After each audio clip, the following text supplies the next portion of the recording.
everybody, Oh, fuck, and welcome. Welcome to the first session of a new Jesus Christ. streamed Like we home never game. left. We never left. We It's brought back the Goon Squad. We've reunited the Goon Squad. That word has a different meaning now. Plus Maddie. Things changed in a year. And things have changed a lot in a year. Listen, it's Brad Summer, bitch. Let's go. That's right. It is Brad Summer. It's Chapel Roan Summer too. Oh my Yeah. God. It's girly pop summer, folks, and we are here to run you through a Whoa. stream. I'm sorry, run you Cyberpunk through? Is that what campaign. To a great start. This is a guess it is hacked that type of D&D 5e game, combining Cyberpunk and Persona and astrology and Dungeons and Dragons all together, for more fun. Same squad, different game. Slightly different. Yeah, it's true. Slightly different. Plus one. Plus one. I'm Julian, Julie or Julicio, your GM. Do we want to go around really quickly and not get introduce your characters, but introduce who you are? And we're going in a different order this time. Malik. Oh shit, I'm first. Whoa, no way. Hello. I am Malik, everyone's favorite centuries old, thousands of years at this point, old celestial. Back at it again, playing another White Bands. You'll find out. And I'm just happy to be with the gang again. I'm not at all having any gastrointestinal issues. I don't know why anybody thinks that. It's so weird. I don't know. I'm psychic, so I can read people's thoughts. I can tell what's happening. But yeah, I'm very excited, very happy to be playing with some of my favorite people, and very eager to see what dearest Julian has cooked up for us. I'm sure it will be unreal. Absolutely. And with that done, let's IBS scape over to the next person. Maddie, do you want to introduce yourself? Hi, I'm Maddie, and I just want to say that hot girls have tummy problems. So that's it. Yeah. Hi. You've never been more right. Michael, who are you? Hey, I'm Michael. I shit too, and we're getting ran through and gooning with Julian today. Pleasure to be here. Did I hit everything? Addie, please be normal. I'm chewing right now. No one would have known.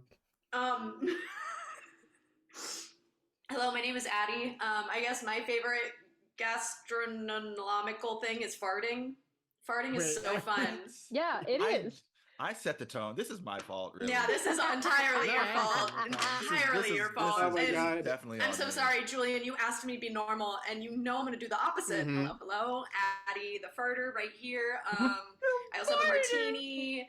I'm so excited to play with these amazing people again, and with Maddie because she's the best. So y'all get ready for some chaos. Get ready. No doubt. Oh, and then Matthew. Hey, Matthew. What? Do you want to introduce yourself? Oh, Me? I just ruined it. Me? Oh, I thought Julian was supposed to tell me to do that, but that works too. Yeah, wait a minute. No, take the wheel. It's fine. You You want a DM? You can have my notes. Back there. Hi, Addie's our DM for the show. Oh my I'm God, Matthew. yeah. I'm one. I'm one of the characters here. Let's see. One of my favorite gastrointestinal instances. This is on the internet forever. Was probably back when I was in middle school, and there was that whole thing running around of if you had Pop Rocks and soda at the same time. And so I did, and I was literally farting and burping uncontrollably at the same time. Oh God. Good times. Oh, by the way, I'm Matthew. I'll be one of the players on this show. As Timmie has reminded us, your friendly neighborhood photographer. Yes, Timmie remembers. Let's go.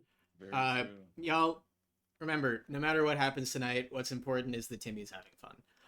Good, yeah. Truly. True. As Timmie deserves. So Mhm. true. Deserve. Oh my God. Well, with that incredibly normal intro that it will be on the internet forever out of the way, I've done worse. I think it's time we just kick off our game. It's fine. All right, and music. Thank you, Tabletop Audio, once again. Oh, this is cool. Oh yeah. The Neon City of Technica. An amalgam of sensory overload from all directions, pulsing and shining with so much color and noise, it's hard to tell what's actually in front of you. Forget the city that never sleeps. This city is like walking through a feverish dream at all times. There are no stars visible above, at least not ones you can see from the city itself. Looking up from the obsidian sidewalks, your eyes will instead meet a sky-spanning series of billboards and pylons, the base of the Hanging Gardens, a tourist attraction that covers the city like a roof. If it's raining, you'll hear it, but you're not going to feel it on your skin so long as you remain on the streets below. And among the many, not stars, but lights above, flashing the brightest on the metal, is a billboard with the gargantuan pink and yellow logo of Paradise Electric, forever shining in the sky, guiding countless hovercars into the city from the 30-lane skyway into it. With that whir of a rotating camera lens, our vision zooms in to the space between the hanging billboards above, the areas of dark between the fluorescent neon lights. Two individuals are seen walking upside down with plodding footsteps. Walking upside down, magnetically suspended from the base of the Hanging Gardens among the billboards. And from the way they're walking, there's no question that they must be suspended by some high-tech magnetic boots. Looking closer, you see the gas mask-like helmets covering their faces, concealing their identities, common among organized crime members, net runners, and other, we'll say, morally gray people of Technica, made to both hide who you are and shrug off any noxious gas attacks from the police. As they reach into their heavy bags to draw electric pickaxes, two voices are faintly picked up in conversation. Hey! Set your boots to anti-recoil mode. I know, dumbass! The second figure turns a dial on their boots with a soft whirring sound. Alright, here we go. Goodbye, paradise! Their pickaxe swings back to strike the sign dangling above the city. But seems like they're not used to hanging upside down as they hesitate with the heavy tool in their hands. Well, give me a second! The figure's shoulders raise and lower in preparatory breaths. Come on! The camera flickers. The first figure's gone. Not there. As if they never existed. If not for their boots, left stuck to the iron ceiling of the Neon City. What? The pickaxe-wielding vigilante turns around. Hey. Hey, if this is a joke, it isn't funny! Ah! Something happens. You don't know what. Their magnetic boots must have shut off. And they fall.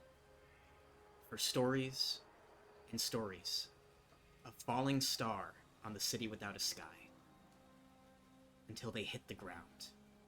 Scattering in a mess of organs, cybernetic implants, accompanied by the screams of civilians running in horror from the corpse that fell from the heavens. At this moment, Captain Sartore turns the video off. This individual turns around, her long silver hair falling on her shoulders, an eye patch covering one eye, and the other one, its pupil kind of flickering with a cybernetic implant of her own. As you can see, Ellis, Roks, we have bigger problems than thieves today. Those scum were about to cause millions in damages, falling debris on civilians as well, if their gear didn't malfunction. Something's got the gangs and the net runners in a tizzy. We need our most experienced hands taking on the dregs of paradise. In this small, cramped office in the 107th precinct, she takes a hit of a cigarette that glows blue. And, well, we just so happen to be short on hands. So, I guess I'm stuck with the two of you. And the camera rotates around to the two individuals in her office. Matthew, can you please describe your character? You see a dark silhouetted form. You see the outline of a fedored head and an overcoat sitting.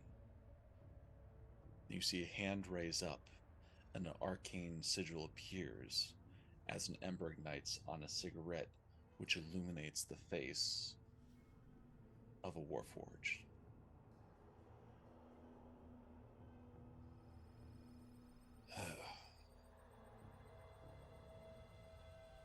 Well, Officer Ellis, it seems as though we have a job to do. And I think we slide on over to Maddie. Do you want to introduce your character?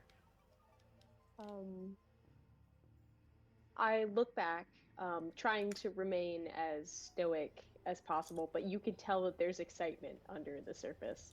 I'm young. I'm a Shatterkai, with, some lovely kind of whitish hair, in a uniform that is one of perhaps not the most high-ranking, police person here, but it's pristine.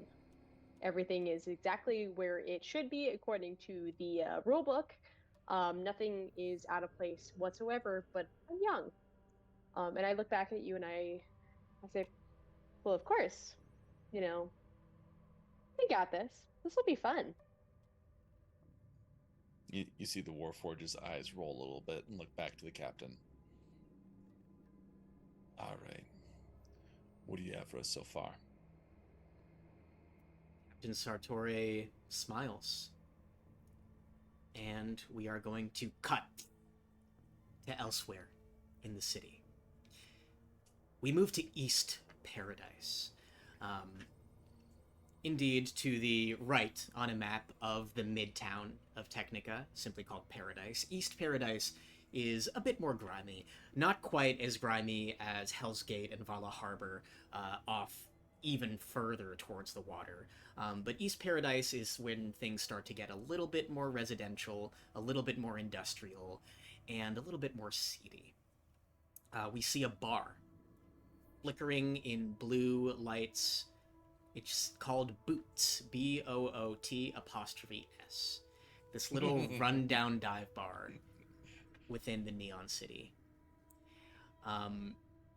There we move inside, and indeed this is the far, far future of the fantasy world. So the individual behind the bar has what a long time ago in the past would have been orcish features. But, race, species, etc. have all blended together over countless years. But they do indeed have tusks made of chrome, and a mohawk that kind of flops to the side. And Willow, your friend, looks over to you and says, "All right, what are you having tonight?" Malik, do you want to describe your character? Oh my god! Yes. You see a tiefling with rich, pronounced sort of pink skin. She has, I feel like everybody's got silver hair in this campaign so far. She has silver hair that's back in a ponytail, long, goes to about the middle of her shoulder blades.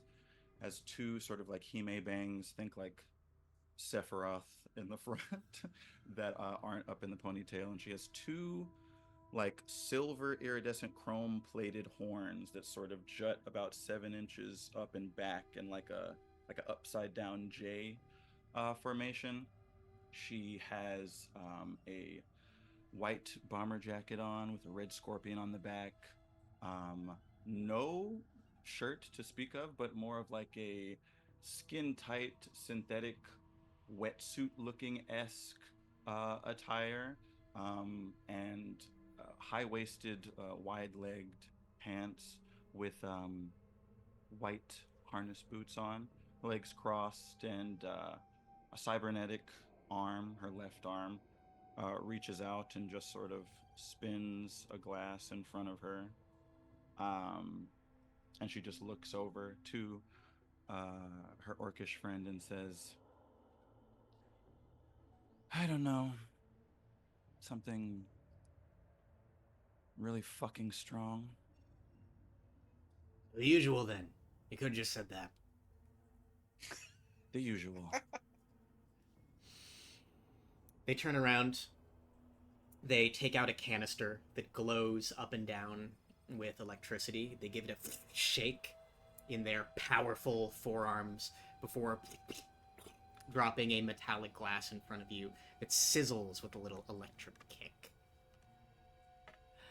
I hate to say it, but I don't have a job for you, so this one's in the house tonight, all right? Oh, you treat me so nice. And she just takes it back. The individual that you know as Renegade kind of sighs and says, your optimism is always impressive to me. Hey, you've been sitting there for a while. What do you want? Michael, you're at the end of the bar. Describe your character for us. My character is about a 6'5" wood elf. He's got like copper hair with streaks of gray going on it into a ponytail, kind of wrapped into like a man bun. He's still wearing like his like lab coat. Underneath it, you can tell he's wearing like a varsity shirt from a sports team that he's never played for, and some like ripped jeans and some like dirty Converses. And he was like, yeah, I'll take a scotch. We haven't had scotch here in 100 years. I'm fucking kidding. Here you go. God fucking damn it, you would have given me a heart attack. And he's gonna treat me, not me. I'm off the clock. Hey, you're supposed to be the doctor here. I thought you could see through the shit. Not that good. Hey, you've been hanging around here a lot. Thought your whole thing was supposed to be, you know, looking out for outcasts. I'll be real with you, I think some of the people in this bar will be on saving. I'm a bit of an unsavory guy myself. And this is the best medicine you can get. My type of doctor. At this moment, we cut back to the police station. And Roks and Ellis, Captain Sartore, out of her cybernetic eye, she kind of like touches a mostly unseen button on her temple, and a little screen projects itself onto the side of the wall. She says, we have no identification for this individual. Unmarked parts, even on their corpse, so they could have belonged to any group. They could have belonged to the Stingers, they could have belonged to the Hot Hands. We do know that it seems like they had Netrunner gear on them. Now, we don't have time to go after every Netrunner in the city. But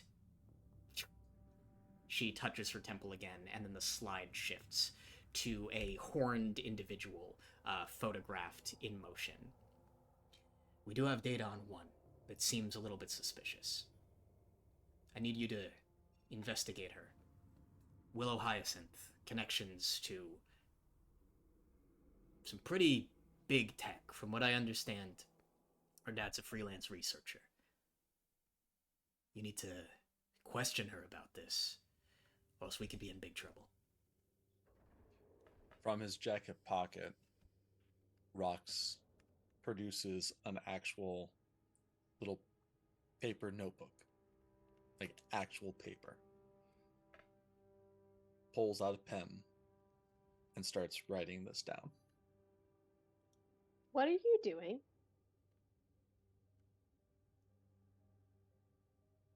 We got a lead, so I'm taking notes. What are you doing? A very interesting way to take notes. But yeah, I'm taking notes too, and I take out whatever like tablet thing I have and like do the same thing of looking over at Roks and being like, I totally know how to do this. Yeah, I'm doing this too. You see, it's a Warforged face, so you don't get the whole like raising of eyebrows or like any like overly facial expressions. But like if an eyebrow could be cocked at this point, you just see it like go further up on a forehead than is humanly possible, and then just the old man sigh. Newbies. I know what I'm doing. I know better than you. Hey, you two, don't start this. Take it outside. Yes, ma'am. Out of the office. You can keep arguing out there. Oh, okay, sure. And I promptly leave the office. As she walks out, Roks reaches into another pocket, produces a flask, takes a sip. This is going to be a long day. Puts it back in and follows her out in front of the captain. The captain sighs, shuts the door to her office, locks it. Now, as the two of you walk through the police station, we see that the sun, though largely obstructed by the many apparatuses above the city, is low in the sky, but not all the way set. As this little meeting was 2 hours before you arrived at the bar to take in Willow Hyacinth. Anything you two want to say to each other? Or we cut ahead to you two busting in on Boots.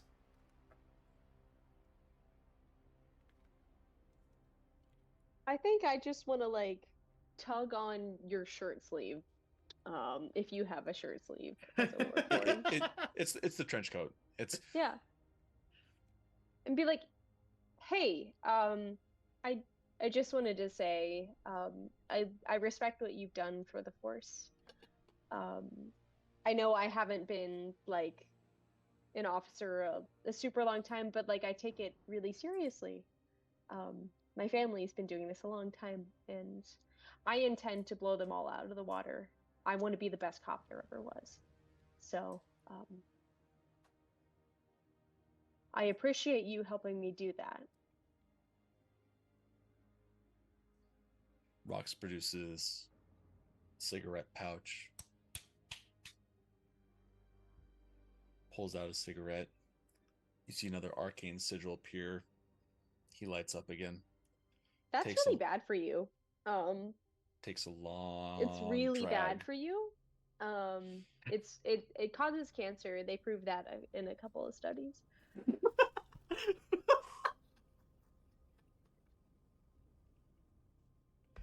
Listen, kid. I'm not a kid. Sure, whatever. I'm here because your boss doesn't have any better choices. You may not know who I am, and to be fair, most people on the force at this point don't know who I am anymore. I'm the bottom of the barrel. I am not the B team, not the C team. I'm the Z team. I'm the last fucking person that they call when they literally have nobody else. So, while I respect your initiative, the fact that you're saddled with me does not bode well for your future. Well, I'm still really new, so I have to work my way up. And like I'm gonna do that however I need to, with or without you. So He reaches up and puts the cigarette out on his own hand. All right, that's kid. a lot. He's a warforged. He's made of metal. It doesn't do anything. All right, kid. Yeah. I admire your chops. Let's go take a look. As you two are talking, entering the police station wearing a long blue coat with green hair with blue streaks that slicked back is another member of the force. They walk in with absolute confidence, a huge smile on their face. I hate them already. And they're just this individual is Klaus Wolfson. Fuck them. They take out a cybernetic hand that clicks before whirling back into its wrist and then turning into a flashlight, which they shine on you and they say, "Well, well, well, if it isn't Squad Z, what, you get tasked with cleaning up after a child's throw up again?" It's better than that. You wouldn't even do that because you don't like things that are gross. Wow. For once, Ellie, Yeah. you're right. Roks just shakes his head and Is does. that not a good burn? That's. I tried. Listen, I think you two, however hot under the collar you are, aren't capable of burning me yet. So go ahead, have fun on your little playground mission, and I'll be waiting. And then they laugh, and Your parents continue don't walking love through the you. office. That's not true! A door shuts behind them. Now, Fucking hate that guy. irritated by this, I want to ask the two of you, does either of you seem willing to kick down a door? I mean, depends on the circumstance, but right now, maybe a little bit. Okay. Only if it seems necessary. Okay. Roks doesn't give a shit. He kicked down a door. Hard cut. We cut to boots. Present day. Present time. Willow and Al are in the bar. The door slams open. This warforged in a fedora, framed by the lightning. The door slams into the wall, knocks a vase off a shelf. The vase rolls and lands atop the head of Al, immediately breaks, dealing 6 points of bludgeoning damage because somebody in the chat paid me to kill you. What the fuck? What? Did I miss this part of the chat? What is happening? I saw the $1.25. It was in the memo. I wasn't aware people could. Oh with wait, us. thanks, Juice. I understand now. And you four are now in the same bar. You two have your orders. Willow, you're at the bar. Klaus, you just got bonked on the head by the sheer force of this robot detective barreling into the room. That's where we're at. Ah, son of a bitch. I still don't turn around, by the way. I'm still drinking. Willow probably would like take a look and then go back to her drink as well. Al looks at Willow and goes like, "By the way, you have no name. You're not here, and you don't have to answer any questions. Take another sip." Thank you. I'm well aware of, my rights and whatnot, but it is really cute that you wanted to. We're about to help see a the couple old man. wrongs. Couple wrongs? Yeah, they're walking this way. Oh, wait. What do you? She turns around and sees God fucking damn it. fully what's happening, and just like spins in the swivel chair. You can see now like your jacket's a little bit more open. You can get a view of like the like jet black with kind of crimson red accented like Netrunner outfit that kind of has like a harness with her pistol, which is now visible. And she's just like, "Oh my god, Renegade, it's not my birthday. I can't believe you hired strippers." You see Roks starts walking straight towards Willow. This imposing figure of the Warforged, silhouetted by the lightning streaks outside as he moves in. Not rain dripping off the trench coat, because I guess it doesn't rain here. And as they move as they move across the bar until Roks is standing right in front of Willow, and then completely sidesteps them, sits down at the bar stool, reaches across the bar, grabs a bottle, pours a glass, sets it down, and starts drinking. Hey, you gotta pay for that, dipshit. It's overrated. What? Put it on their tab, and he gestures towards Willow. You know. Oh no no no no! I sit up in my chair. I'd like to like see the performance first, and then we can discuss like maybe tipping you after. Al looks at Ellis and goes like, "Did you not teach your kid any manners?" I walk in through the whole and I'm holding my like morning star, and I'm like, this is a police holdup. I need you to all talk to me. Is Willow Hyacinth in the building? You know, if you want a pretty lady's number, you should buy her a drink first. Roks turns around and puts his hands up. Is your name? No, stop that. You're undermining my whole thing here. Wait a minute. Renegade, you bitch. They're not strippers. They're fucking improvisers. You know I fucking hate improv. Yeah, they seem like cheap ones too. I'm not a stripper either. Wait, you're real? You're real cops? I'm a part of the 107th precinct. Put your hands up. You need to be questioned. Roks hides the smirk, turns back around, and goes back to his bottle. Don't you dare laugh at me. I am trying my best here. You are under questioning. Come over here. I'm sorry. Sweetheart. What is under Don't questioning? sweetheart me. That is not my name. What does under questioning mean? I've heard of under arrest. You need to come and be questioned. Undermined. I am a part of the police. You need to come over here and be questioned. Without turning around, Roks pours some of the bottle into Willow's glass. Without even looking at the glass, without even looking at the glass, and start taking a sip. Oh, okay. Why don't you question me right here?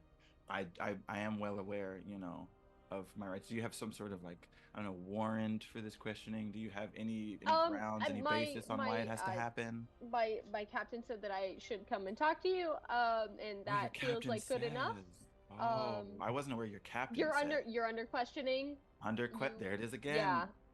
Okay. You hear a really loud sigh. Roks stands up, pours you're another really glass. Cute, but stop laughing at me, please. Did you say I'm cute? Oh my god! But I didn't say anything. You're under questioning. That's nice. You're under questioning. Walks up to Ellis, puts the glass in Ellis's hands, turns back around, sits next to Willow. It's actually it's against our guidebook to drink under oath. We're under oath right now. I will not drink it. I put it down on the bar and I like kind of smash it. I'll take it. You owe me for this, by the way. Oh, Christ! What are we doing? I could have a concussion right now. Can I ask you some questions? You're very pretty. What? Who said that? See, now this is I like that a lot more. See, like the asking, the words of affirmation. Stop that! You're under questioning. Okay, so you're under questioning. Let's do like a fun back and forth. Like you ask me one, I'll ask you one. I'll ask you one first. Cute. Anyway, what's your favorite color? Stop being cute. I mean, it's physically impossible for me to do that. I mean, you're right. Stop. I am police. I just wanted. What did I want to ask about? Roks, what did I want to ask about? Roks holds out another glass of alcohol. Is that one for me or? No, that's for me, and I take a sip this time, and I put it down on the bar. Perfect. All right. What am I asking about? This is going well. I think Stop. so. I'm police. I'm professional. Thank you very much. What the fuck am I asking about? I'm doctor. Stop it. Okay. Doctor, perhaps we can get your professional opinion on a murder. It could be a concussion, by the way. What? Shut up. Okay. A dead body splattered on the streets. Brains, guts, viscera everywhere. Would you conclude that equals death? Sorry, your commanding officer told me to keep quiet, so I'm... Ellis, you're in charge. Should the doc keep quiet? I think not. Maybe. And I gently press my Morningstar right next to his drink on the bar. It makes a very loud sound. Can I help you with something? Yeah, I think you might want to chat a little bit about this. I can think I don't want to chat. And I like a cat, I take my Morningstar and I bap your drink like on the other side of the bar so it shatters and spills. Oh, just like a cat. Watch this. And then I snap my fingers and my little pet appears walking along the bar. Ash. Ash is a little flame chihuahua. Just kind of... And I'm like, I go to the bartender, and I'm like, can I get an ashtray, by the way, so we can chill out for a little bit? Yeah, Do the you mean usual. like it's on fire, like it's the Human Torch, but a Chihuahua? Yeah. Well, not That's like incredible. Flambeau from Adventure Time, not like flesh. Okay. Sizzling. Yeah. That's actually against the health department here, so I will be taking that down. Are you you'll health be department or are hearing you about that later. police? Pick a job. I'm for the people. Thank you very much. So But I that am sounds like you The people can't got low be health standards. department. Yeah. So, I have friends though. Oh, that's nice. Roks, can you help, please? This Are is your going really friends well. always like but cute when they get flustered like you are? I stop it. You're too cute for this. Roks Stop. pours another round of drinks for everyone. God damn it. I'm This is like helping. the gonna best take a question sip. I've ever gotten. Wait, All right. hold on. I just realized I think I'm paying for these, so let's You're all perhaps- scaring away the business. Renegade stands up. At this point, everyone has left the bar except for the four of you. I'm Well, closing this up for the fucking night. Willow, you know where the keys are.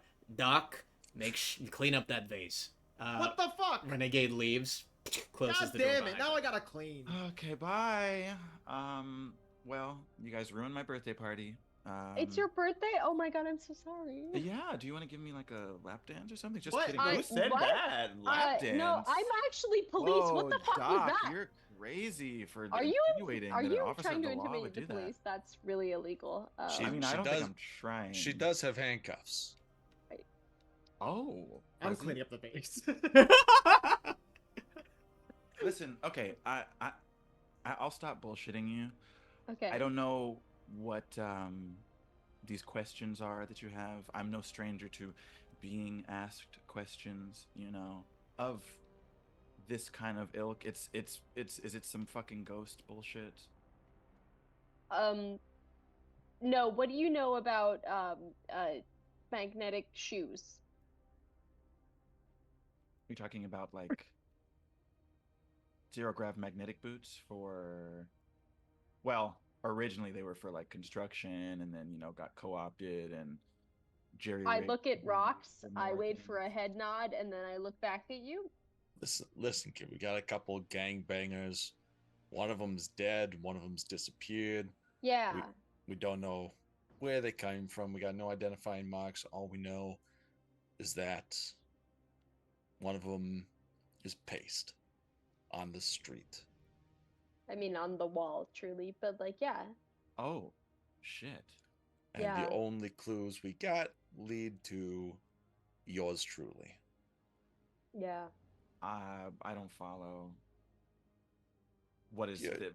Someone did he splatter in my initials or something? How exactly is this coming back to me? It's kind of funny. Look, Wait, what? Yeah. Roks again. Instead of doing the arcane sigil that lit the fire to the cigarette, Roks produces, it's like you see ET style, the tip of his finger starts glowing and he traces kind of a screen in the air with prestidigitation, and you begin to see a recreation of basically what the captain saw. You see the video with the static of the one disappearing, and then you see the video of the one falling and then splattering onto the ground.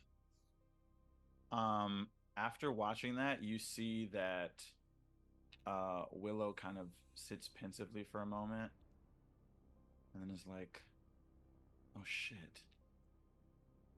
I actually think I saw something just like this. Hold on. And then she pretends to like tap around on her cyborg arm with her real arm, which you see is like tatted up, has 3 rings on it. She's got like crimson nail polish. And then out of it comes a minor illusion of exactly what you just showed her, but with doofy looking cartoon characters.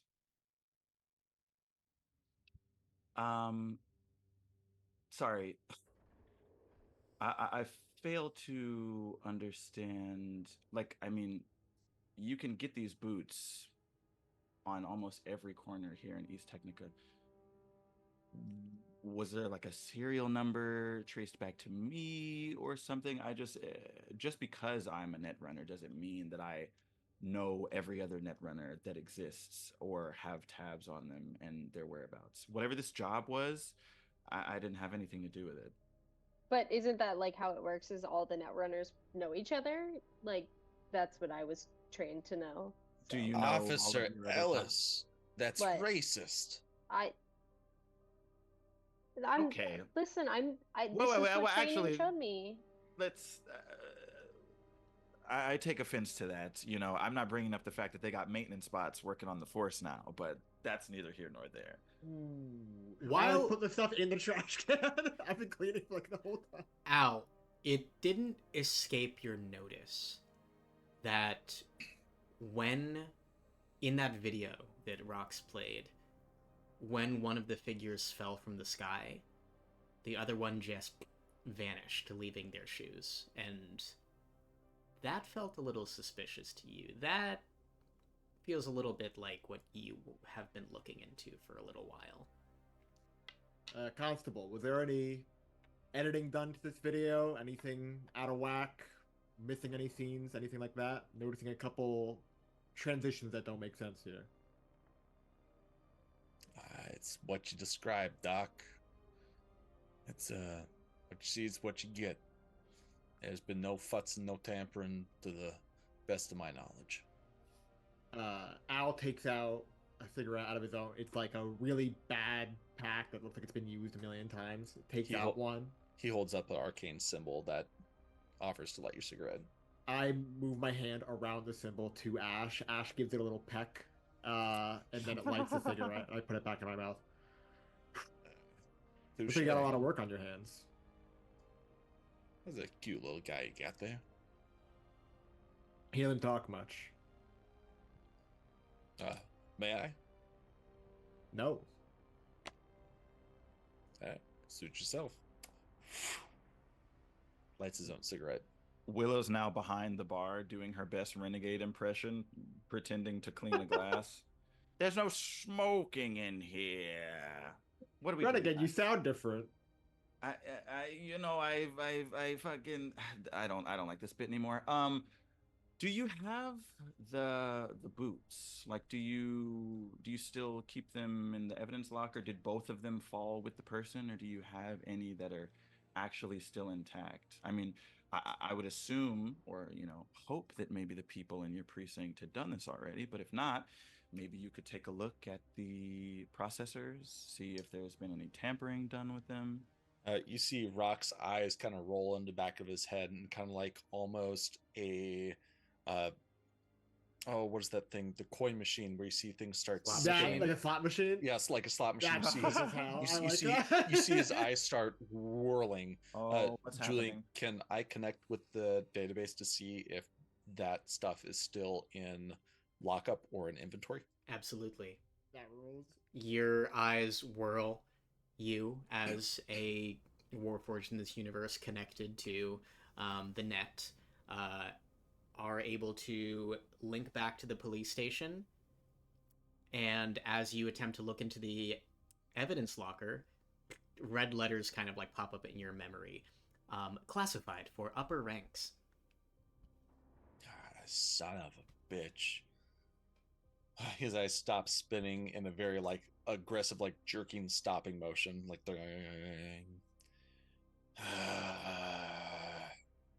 Was that a seizure or?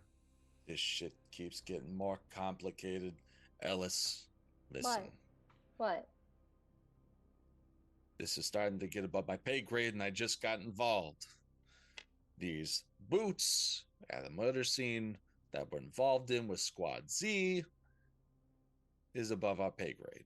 So I don't know if these boots are fucking there or not. What do you mean above our pay grade? We were asked to be on this case, so therefore we have to be able to see them, right? That's how that works, right? That was my impression. For all I know, these might be boots with some fur. I mean, that's like the extent of my knowledge. Don't tell me there's apple bottom jeans involved. I can't live like this. I can't. Al is. Everybody in the club was looking at her. What are you talking about? Roks, I can't live like this. Wait, did those boots ever hit the floor? What? She hit the floor. What Next thing you know, Shotty got low. What precinct? are you two from? The 107th. Oh, okay. Okay. Julian's face. Julian's fucking face. I get it. I get it. That now. was all allegedly. We don't reserve copyright for that. Yeah, I actually so it doesn't make sense to me. It doesn't make sense to me that we don't have access to that. Do we need to go talk to Chief again? To make sure that that's a thing, that. or hey, Netrunner. Whoa! There's a hierarchy here for a reason. Why are you speaking like that? Fuck it, Netrunner. I have a name. What's your fucking name? Her name is Willow. Thank you. Wow. What? Who said that? Why? That's crazy. Who said that? Yeah, my name is Willow Rust Bucket. What can I do you for?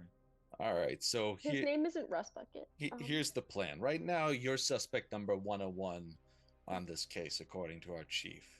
So I'm going to recommend it's in your best interest for you to cooperate with us to clear your name. Otherwise, more important people than us are going to come and try to bring you in. So Let's forget security guard from the carnival here next. Dr. Al, you're not off the hook either, because we're going to need your assistance. You've got a vested interest in whatever the fuck is going on. So, Willow, our little Netrunner, is going to do the thing. And they're going to get you a security clearance as one of the forensic specialists. And you're going to get access to this evidence room. And we're going to go find these boots. And we're going to fuck the captain because we're going to get what we need. Because that's the fucking job. Excuse me, that's actually not how hierarchy works here in the police force. I can't advise this. Captain Ellis. She raised a good point. I'm not a captain. I'm Officer Ellis. Officer Thank you very Ellis. much. Yeah, but you want to be a captain, don't you? You don't have to say that here and right now. I think that we should play it exactly how the handbook dictates. Because you want to know otherwise, how you get ahead? You break a few rules. I don't want to break any rules. You want to end up where I am? What is that supposed to mean? You do what I do and you follow the rules. You're still a respected part of this force, right? No, I'm not. I'm the fucking dredges. Oh. I have a failing PI office that is not associated at all with police force. As we established earlier, whether or not the captain felt the need to bring it to your attention is the fact that I'm the scum. I'm the slut. I am Z. I am the option when there are no other options. Or, as it's come to known, I'm the one they use when they don't want to get their hands dirty or when they need to, as the people say, hire an scapegoat. Well, and you are saddled with me because you're new, because you're expendable. I am not expendable. I am 6 months into this job, and I come from a long line of people who have been in the police force, and I am going to change all of that. And it's all going to be much better because I'm here and I know exactly what I'm doing. So you can take that and shove it. So I would love to take you both for questioning. Whoa. Great. I'll tell you what. I'll tell you what. You know, what? I can't speak for the doc here, but I personally am well aware that this is perhaps the most, flimsy attempt to bring someone in for questioning ever known to perhaps the city of Technical and the world. What do you mean but flimsy? I tried so hard. I know. I'm incredibly bored, and I'm actually You're now bored? invested and interested in how this little buddy cop series is going to go. I turned to the doc. I wonder if they'll get together in the end. So, I'll take you up on this offer. Roks is violently ill over at the side. Oh, I don't want to clean up your nuts and bolts off the fucking floor, please. Thank you. Anyone know a doctor? Ignore that it's happened. all I will alcohol. make a report to HR later. I'll come down to this station, whatever. I'm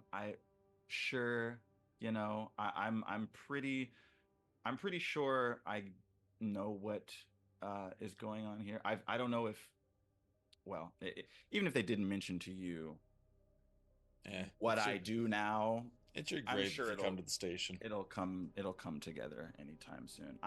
Doc, I'm not personally too worried about this.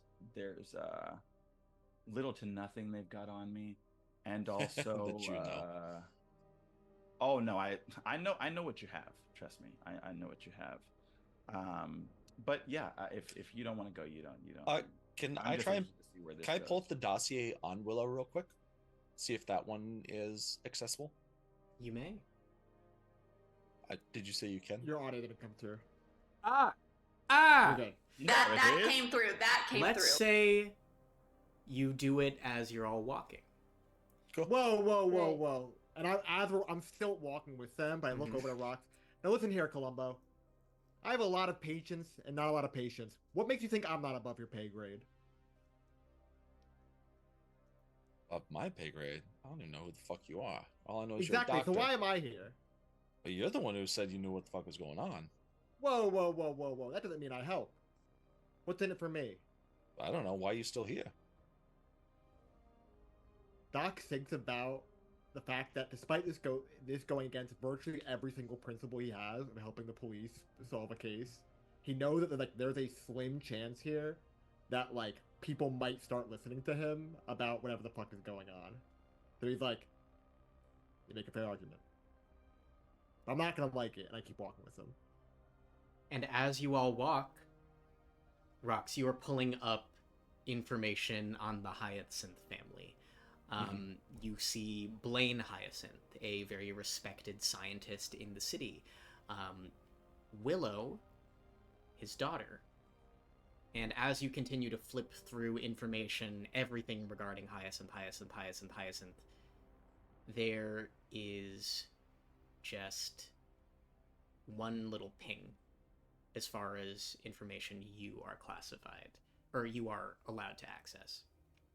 That on the gear of the individual, otherwise scrubbed from public record, unsure if it was their DNA or not, there was the faintest lock of hair on their backpack, kind of snug between the creases. Just a lock of hair that matched the DNA of the Hyacinth family.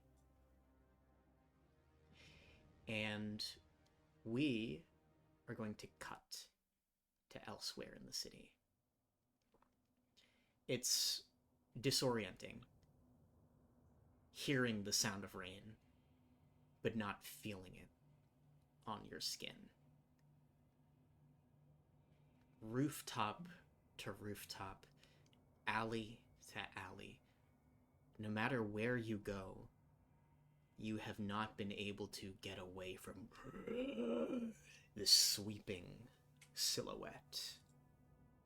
Long-limbed, only occasionally visible in flashes of lightning. Addie, can you describe your character? Oh, okay, well, this is Lady Lucy. She is a variant human. A little, she's Caucasian, but a little gray, I would say. Has a nice little undertone of gray. She's got some curly hair, short. She's about 5'5", I would say. And she is frantically moving away from this gosh darn thing. She's got scraps on for clothes. It's just obviously a shirt that she got from the trash, some pants she got from the trash. She's barefoot, but does have some paint on her face. But she's running. And as you go, there are the faintest hints of what this thing looks like. As it moves almost through corporeal objects. You leap over a dumpster, it runs through it. This figure, which stands almost twice as tall as you, its limbs only partially visible, continues to chase you, and chase you, and chase you, almost feeling like the more scared you get, the faster it runs. And as you move, Lucy, you stumble upon 4 individuals arguing, walking through the streets of East Paradise. Help me! There's a thing! It comes to me! It comes to me and it's right there! It's right there! Please save me from it! It's gonna hurt me! It always wants to! Please! You look like a doctor! She starts shaking Dr. Al. Please save me! Do you have insurance? No! I Perfect. don't have insurance! We'll work Ma'am, great together then. ma'am, What can I help you calm with? down. Ma'am, what's happening? What is You don't see it? Look at it! It's coming for me! It just comes every time!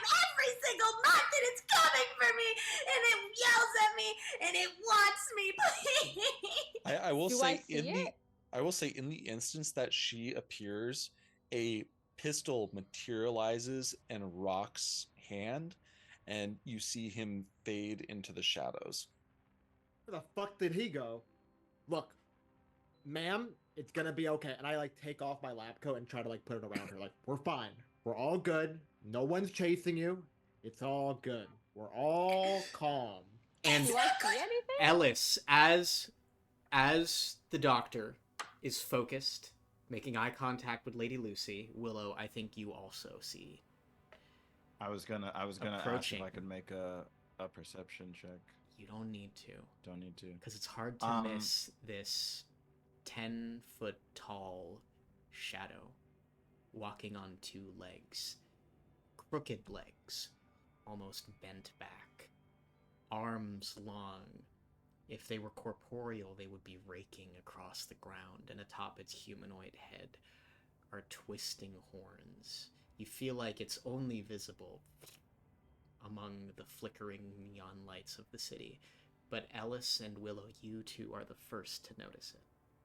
I think without even saying anything, Willow instinctively reaches for her pistol and pulls it out. You see, it's like it's if anyone's played Cyberpunk 2077 before, it looks very much like Johnny Silverhand's gun, except it's like rose gold, and on the left side of the barrel it says Control plus Alt plus Delete, just like on a keyboard. Okay. It starts to the end of the barrel starts to light up a little bit, looking like you're like, normally wouldn't just like a bullet come out of a gun? It's like, no, this looks like there's some energy coalescing at the end, and it's this like weird sort of reddish and then like purplish and then like whitish color, just like undulating between the different colors, and it shoots out of the barrel, and I'm gonna fire an Eldritch Blast at this thing. As you do, we will all roll initiative, but first, the figure moves quickly. One long arm whips backwards and then stretches forward. Al, you don't even know what is happening, but suddenly you are bleeding from the collarbone as you take 9 points of piercing damage. Son of a fucking bitch! Oh, Chat is God damn continuing to pay me to kill you. Wait, why? This is. I raised my hand. Are you? like, You should be like harlot. under half HP right now. This is I kinda also fucked am up. under half HP. Yeah. I love this new addition that we can pay Julian to kill people. This is am not all an about official it. rule. I am all about it. This is I not am an official not- rule, but I am somebody in the not chat about said it. how much to kill Michael, and I said $2, and I can't just go Why back on is that. the fucking price so low? It should start at Yeah. 5. Wait. I Also, said why $150. is my body worth like $1? Let's have that I conversation. didn't miss something. We're all level 5, right? How are you under Yeah. half HP? He $2, took baby. 6 and then 9. He I might took 6 not- and he might 9, be yeah. a caster. I don't know. I am a caster with a low con. I had like 43 max HP. Bro, you're Friends, higher than me. I only have 30. I need everybody to 21. roll initiative, please. Bingo, bango, bongo. I 21. Don't have a plush. to Oh it. my Kinda god, scary. hold on a second. Did you say 15, 21? baby. Wait. I did. Hold on. So Roks 21, Ellis You 15. rolled a 2. Why? Hold on. Lady Lucy is a 13. Hey. No, why is the Hedge Over Heels initiative roll flipping over into this campaign? This is ass. What did Willow get for initiative? 15. Okay. Between Ellis and Willow, who has the higher dex? Probably Ellis. I have 11. Ellis. I got 15. 15. What's your dex? Because you tied with Willow. Oh, my dex is +1. Okay. Yeah, Noted. plus 0, so it's definitely higher than mine. And sorry, did you say 2, Michael? Yeah, it was a 1, but I have +1 to it. Oh, that's nice. Yeah, I'm blaming Juice on this one too. Mm-hmm. This For is sure, crazy for sure. work. Ooh, that's rough. That's real rough. Oh boy, I love a good TPK on the first session. Am I gonna die? Is this it? Friends, with the initiative order rolled, this corporeal figure starts to move so quickly, its body starts to blur. I think we're gonna go on break. What the fuck? And Yeah. welcome back. C&B, baby. We are diving into the initiative order, and lucky for all of you, we have one speedy little robot. Roks, you are first. Woohoo! Let's go. This bitch. Okay. Okay, so based on what I've seen so far, aside from our dear doctor getting scarred, would it appear, or if you want me to make an insight check, I can. Mm-hmm. Does it appear that said shadow creature is going after our lady, or is the shadow creature targeting the doctor, or is it more indiscriminate? Do you want to make a check? Sure. Oh, and that's with disadvantage. Yes, it is. Oh, uh-oh. Let's go. I hear clacking. Is Julian sending me a message? No. Oh. Okay. So I I think think it someone was me, else so is sorry. clacking. Okay, cool. No worries. I think it was All me. I think it was me. Let's make a little check here. You said Mm-hmm. insight. What do I got with disadvantage? Your boy, what does he do? What does he Yeah, do? your What does he boy, got? your boy, what's he do? It's a nat fucking 1. Let's go. No idea. Roks, as you try to focus up, your detective brain just kind of like fizzles out for a second. It's kind of like you're staring into the middle distance. This happens every once in a while. You know, this is in character because that is correct. His brain literally fritz, and you guys literally see Roks tried to like slide off into the shadows, and you see him entirely like lock up, and that's the end of my turn. Noted. Anyway, the Phantom's going to go now. Oh, good. Oh my goodness, I get to roll a d10 to see who's targeted. Yay! 1, 2, 3, 4, 5, 6. Lucy! Can you make a strength saving throw for me? Oh, yeah. I can, but Yeah. let's see how it goes. Mm-hmm. It was a natural 1, and my strength is -1. Cool. What's happening? So that's A not good. 0? I'm gonna roll a die one more time. Okay, noted. Roks, are you y'all gotta visible? Put your dice out in the moon. Yes. I do, Okay, I do, no, I do. I didn't get a chance to hide. Noted. Here's what happens. This creature, this thing, this apparition starts to blur.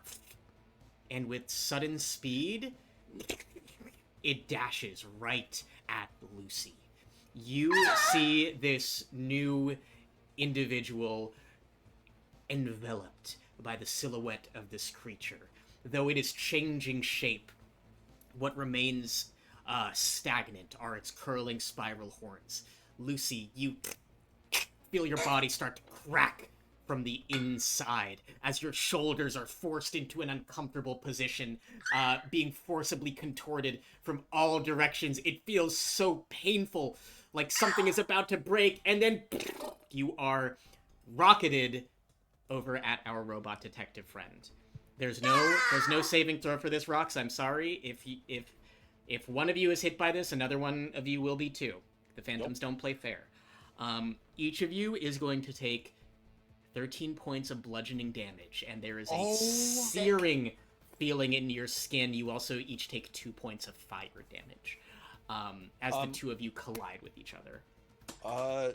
Do I see this coming? Yes, you do. Okay, I'm gonna use my reaction of uncanny dodge and half that. You may. I'm scared. Double digit damage. So that's how much damage then? Scared. It was 13 bludgeoning, 2 fire. So halved, rounded up, because I like to round up, is 7 total, unless you have any resistances. Copy that. That is the Phantom's turn. We move next to Ellis.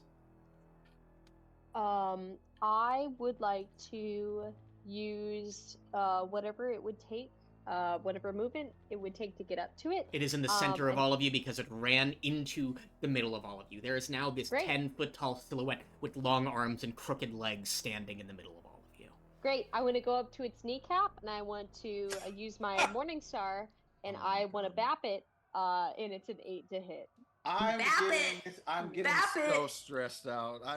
We're rolling so bad. What's happening? The thing doesn't even pay attention to you. Just its lumbering motions, its long limbs, just make it not possible for you to hit with your first attack. You do have 2 That's fine. as a level 5. Oh wait, hold on. You only have. I only have 1. You only have 1 right now. Okay. But I would like to use one of my bonus actions as Blessing of the Raven Queen, and I'd like to teleport 30 feet away. Incredible. And we are in a sci-fi world, a little more sci-fi than Magitech. So how does this look? This teleport action? I have my packed weapon, and I feel like I look at it, and we have this like little moment. And I like kind of like go press on the hilt a little bit, and maybe it's like a button, and I just kind of like zoop on over away, and it's like this black static that I just move. More Reaper than Tracer. I see. On that note, we'll hop on over to our other warlock. Willow, you're up. Okay, I have a question.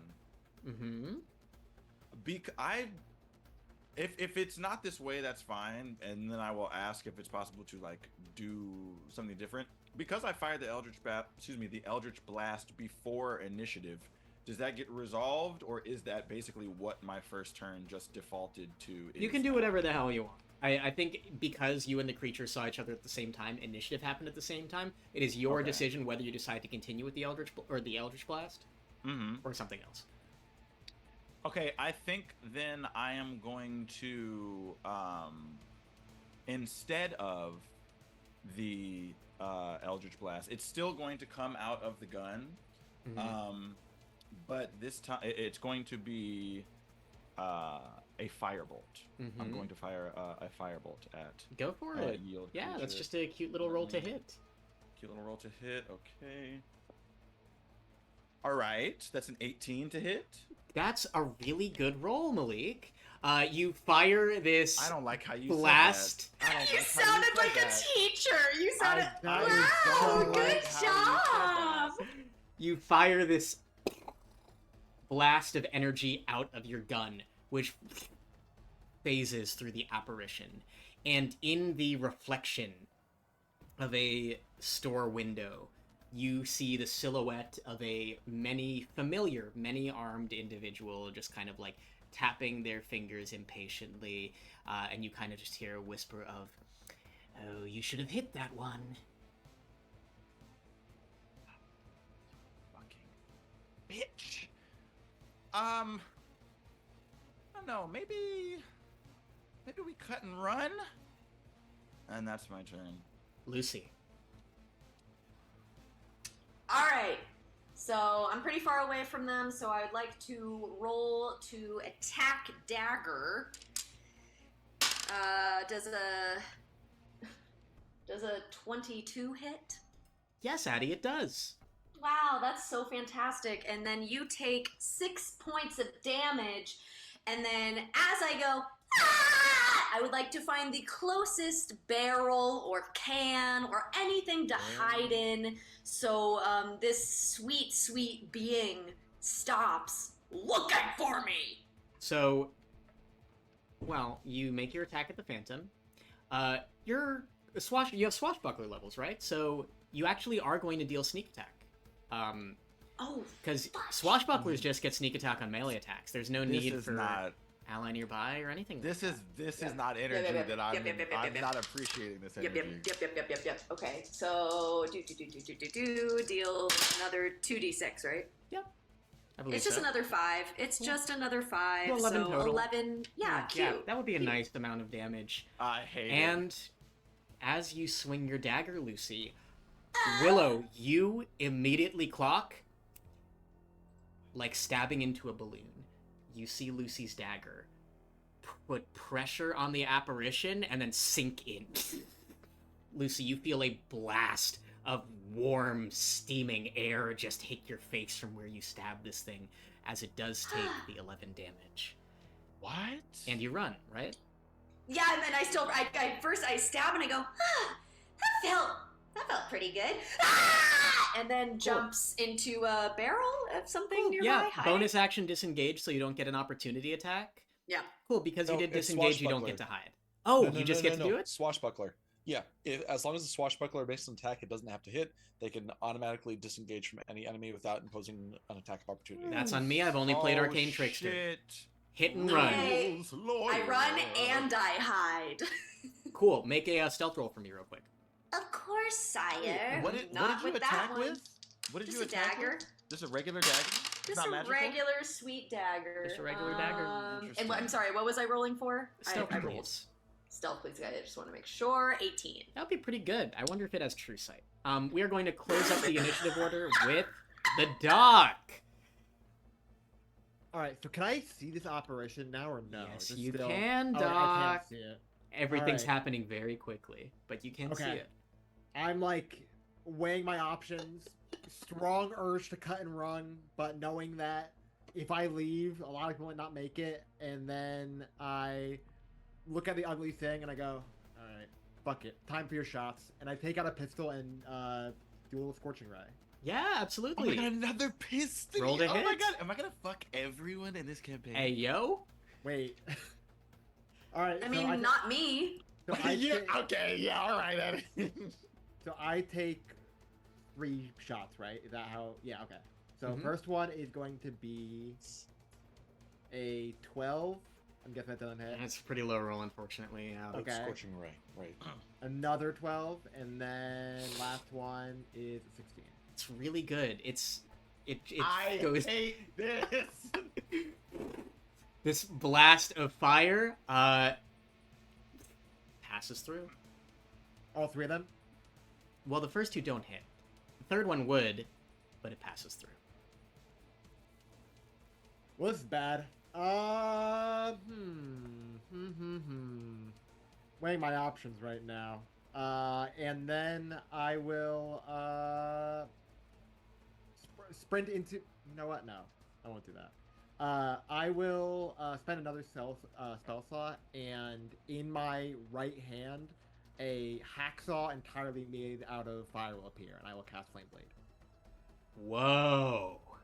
All Or no, I right. do not roll on this. Oops, never mind. Sick Okay. as hell. We are at the top of the initiative order.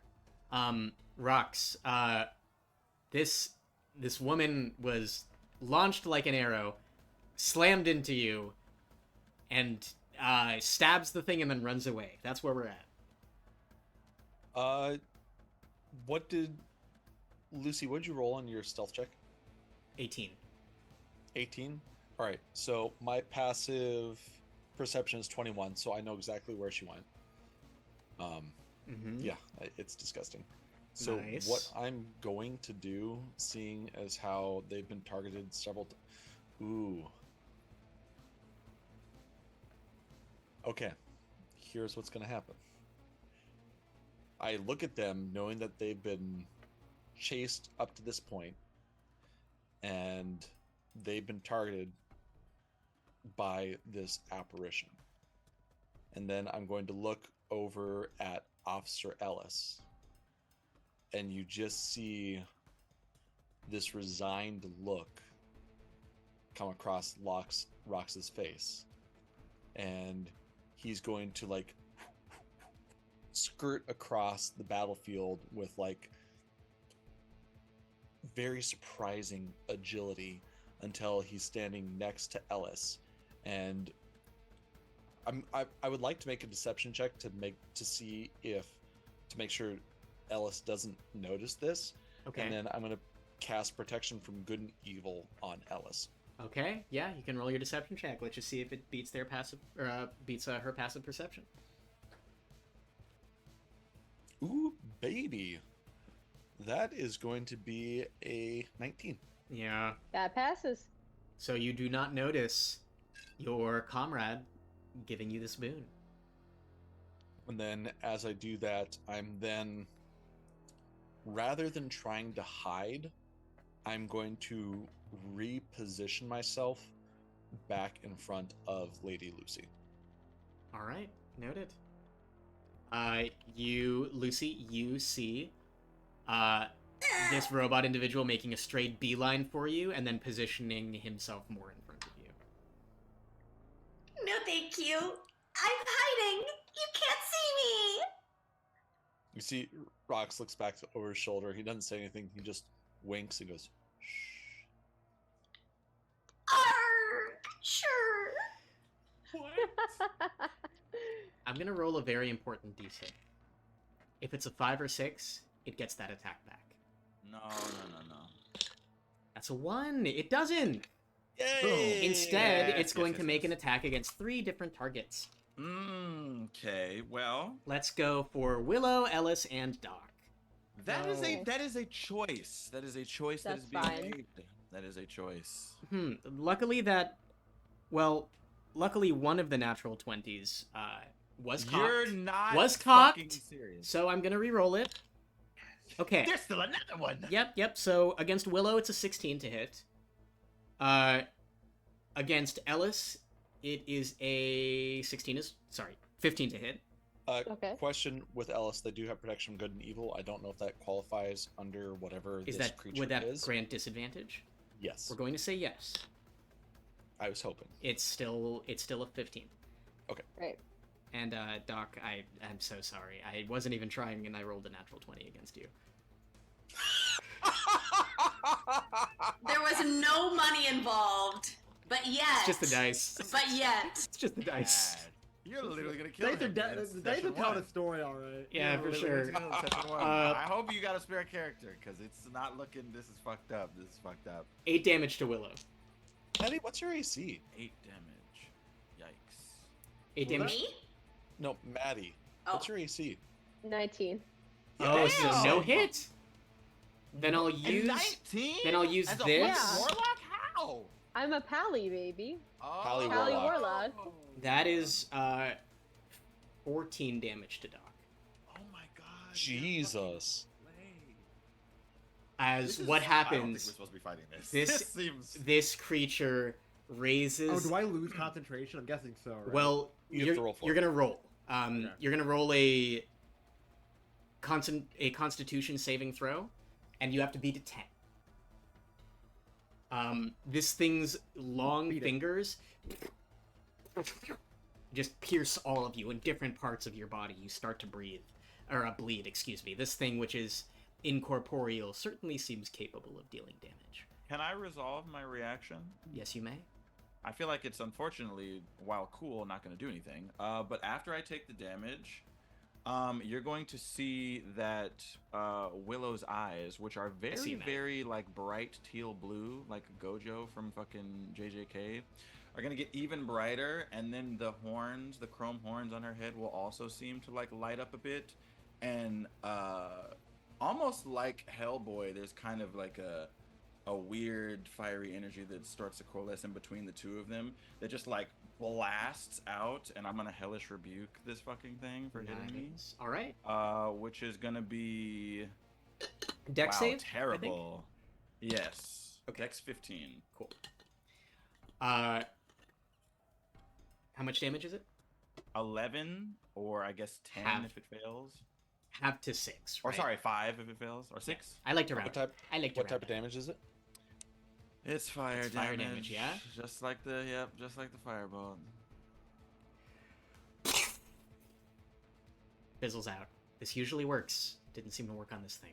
I'm so annoyed. I look so cunt right now, and I can tell it's doing nothing.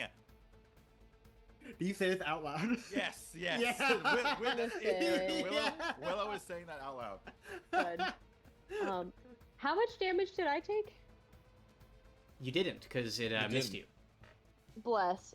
Okay. You, as this, your instincts kick in, and you are able to bat aside this briefly corporeal, shadowy finger that elongates to pierce you. On that note, Ellis, you're up. Great. I want to try to bap it again with my Morning Star. Give it a bap. Which is a 24 to hit. Ooh. 24! Alright.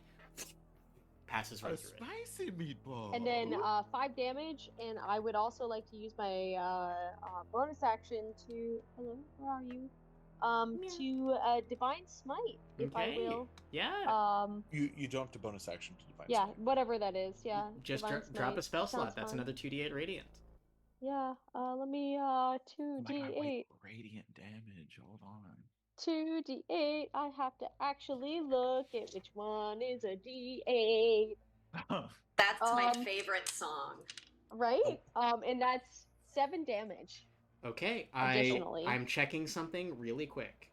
Great. I want to make like a TikTok music video. I'm so sorry, I made a mistake. Okay. Last turn, that Morning Star Strike was able to connect, and so is this one. Ellis, what's the total amount of damage? Oh fuck. I don't remember what I rolled initially. I'll just but say like it was- 18. We'll just give you a big yeah, number. that sounds right. Sure, in total, because I only wrote a 7 there, so. Ellis, you and Lucy have both been able to strike this thing. Oh my gosh! Thank God you can do something! Goes back to hiding. Okay, yeah, I'm here to serve the public. All right, we are on to Lucy. Hello! Oh, sorry, Willow. Oh, fuck. Yeah, because that was your Never mind. reaction before. That was your reaction, and then it's Lucy. Okay. My apology. Willow's gun still pointed at this thing. Is just gonna be like, fucking fine. Let's just be boring and see if it works. And is just going to shoot the gun with actual ammunition this time. Yeah, roll to hit, and you might have 2 blasts at this level. If they're just shooting the gun. No, it's Not regular. Eldritch It's not Eldritch one Blast. Oh, it's not Eldritch Blast? Gotcha. Noted. But should I? No, because I'm not playing with you. Excuse me, that was cocked. Malik, do not mess with Julian. I'm just saying, never trust Julian. Look. Okay, let's see. Oh, okay. 16 plus 3, 19 to hit. 19 to hit would hit if it didn't go right through it. Are you shitting me? All right, the I'm connectors are not actually, connecting right now. I'm going to crash out. I am. Willow and Malik are both gonna crash out. I can't believe. So are you saying that? Wait, you're No, saying that to me, it's missed resistant. the AC? No, Or- you hit it. It just went through. You hit, but it did no damage. But it's I asked you. You used a non-magical If it was- weapon. No, my whatchamacallit is magical. Your pistol's magical? Yeah. Also, even if it wasn't magical, is the motherfucker only? I love a immune mystery to campaign. fire It's so damage? fun. Oh, Is it only? immune I'm to fire having damage? so much fun It's I not should've immune. fucking- It's watching you resistant to twist fire. yourselves into knots for me. All I know is that Resistant- Ellis and I are queens. That's Resistant all I means you know. still take half damage, though, right? I haven't damaged it at all with You the haven't- firebolt no, or the you haven't hellish damaged it at rebuke, all so that's against me. immune, baby. That's okay. Because if I'll tell you right now, if I try to fucking Eldritch Blast next turn and it don't do nothing, I'm gonna have to run because your girl has nothing for this apparently. Excuse me. Upon seeing that the bullet didn't work again, she's gonna put the pistol back in her whatchamacallit, and you see her pull out. I'm not gonna do anything with it. I will be ending my turn, but you see her pull out something that you probably could see holstered to her belt. A huge, I'm talking like probably 7.5, 8 inch long Bowie knife. and is just holding it at the ready. Very nice. Now, Lucy, you are up with Al on deck. All right, so she peeks out of this barrel thing and is like, ah! I mean, arg! And I'm going to hit with a 23, I'm guessing. You will, yeah. Damage plus sneak attack. All right, and so that means 4 plus 3, which is 7 plus 8, so 15 damage. Okay, nice. What damage does your weapon do?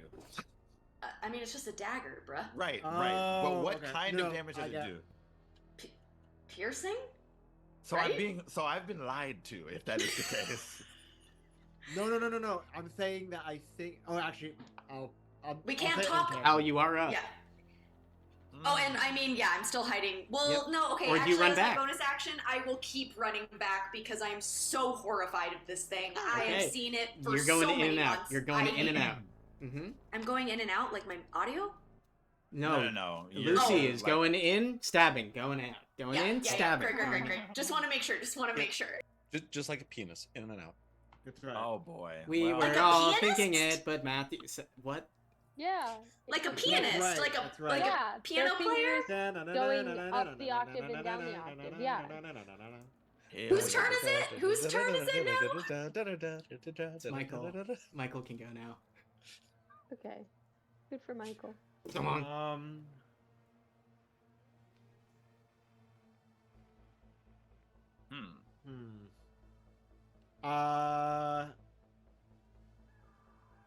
Let me think of something.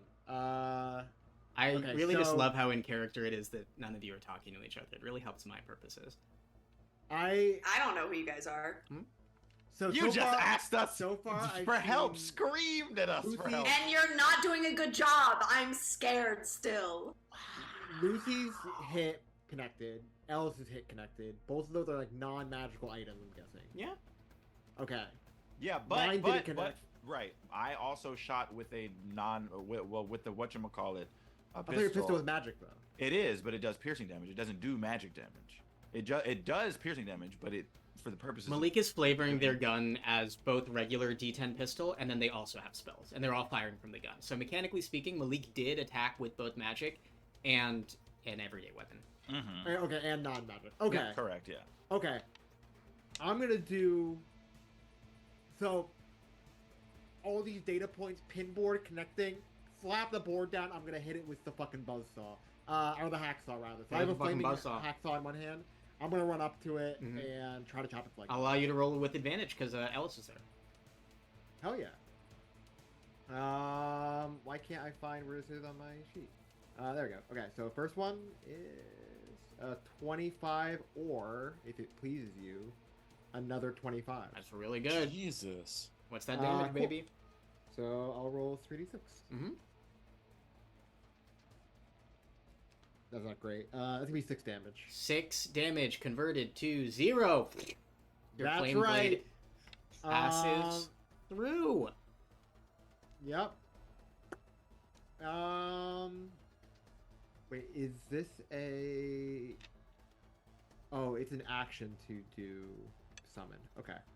I'm gonna You do what You I have your think. familiar with you, don't you? Technically, flavor-wise, I put it back with me. Like it was not okay. out. During. Just checking. Yeah, I don't want to subject Ash to this. So I'm gonna okay. So now the connectors are really connecting, and I'm like, I'm fucked. And then I jump into a trash can.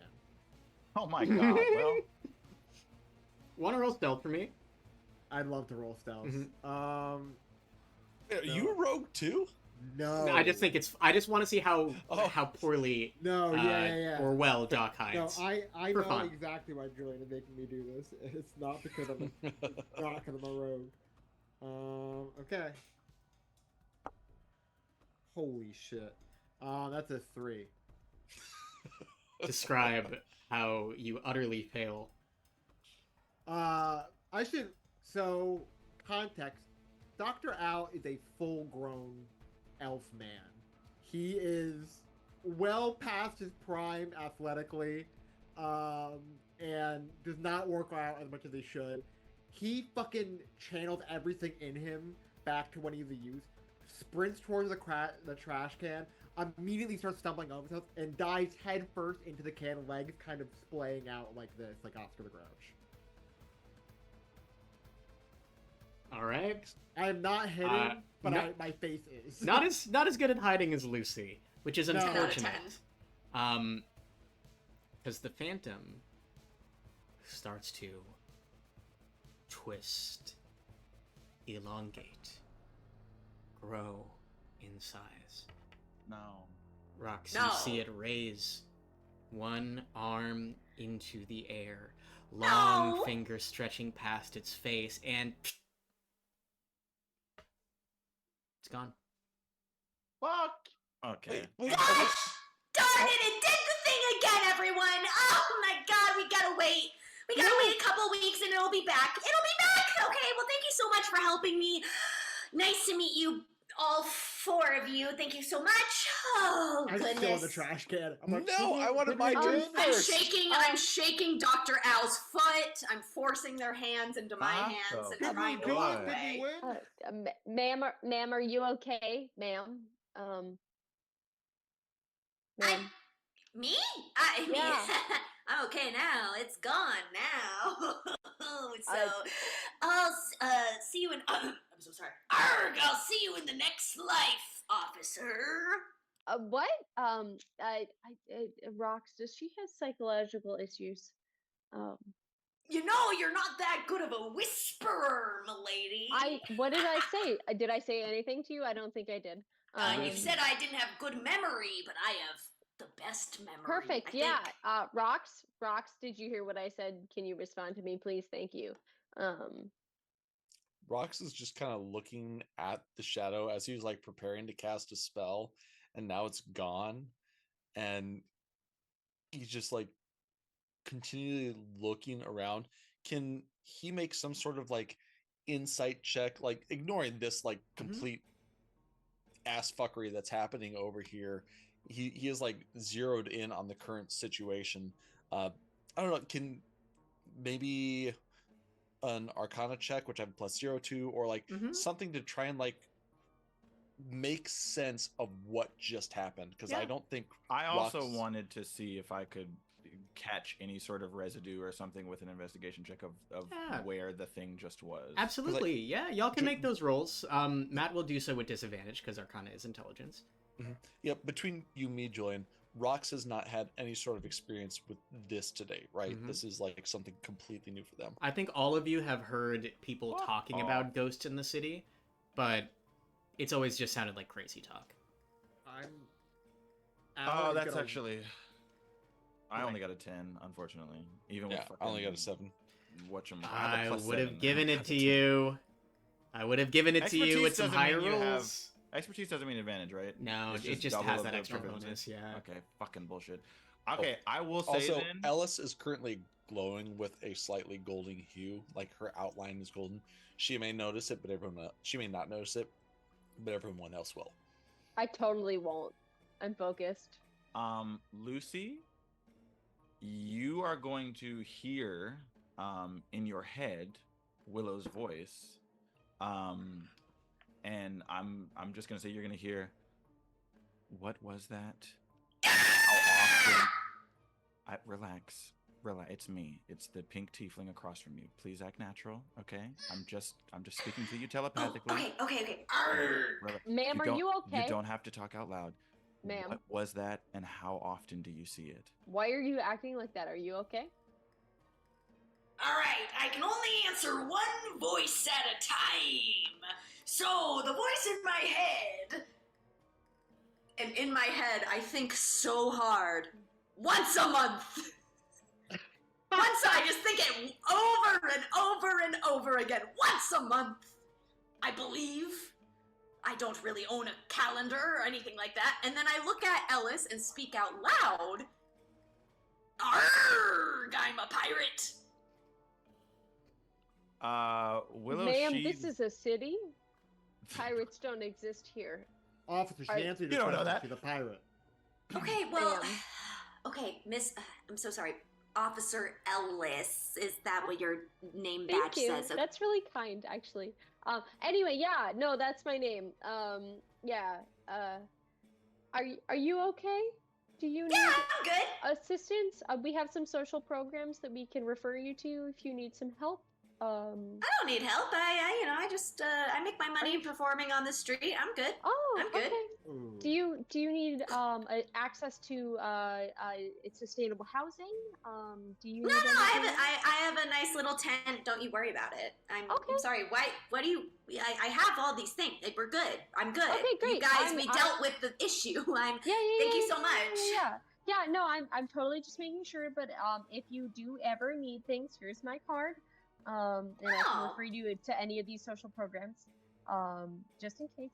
Out loud this time, Willow, having now sheathed her Bowie knife, turns to you because her back was to you before, but now she just says, "Is it the same day, the same date every month?" I don't know. Like I said, I don't have a calendar. I don't understand anything. I don't know time. It feels like it's maybe about a month, maybe a couple of weeks, maybe a few weeks. I don't know. Who are you asking me questions? Oh, I don't know. Maybe I'm a person that was just attacked by this weird, crazy fucking thing that you asked us to help you to fight. Told us nothing about what to do to help you fight it. And then almost killed all of us. I'm so sorry. Arg! Did you even make any damage on this foe, sir? That's what lady, I just said. man? That's what I just said. You true, me heart. You ran right up to us. Okay, you asked. You were screaming for help, and now you said that this thing has visited you once a month. I don't know how many times it's done that, but I would hope and really pray that I've maybe lost track.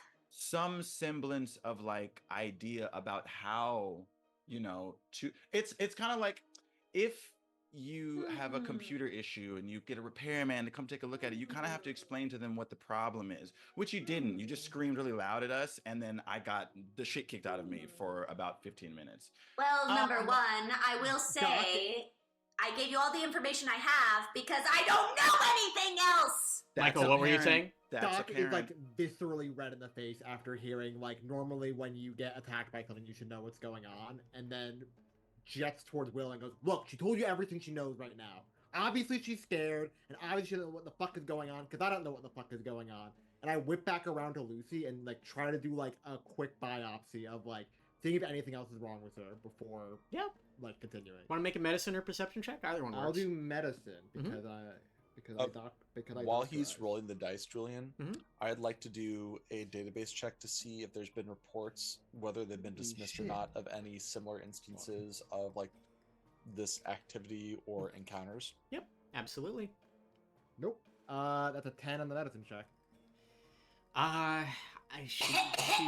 She look. I mean, she's coughing up some blood on account of like kind of being crunched in the air for a second there.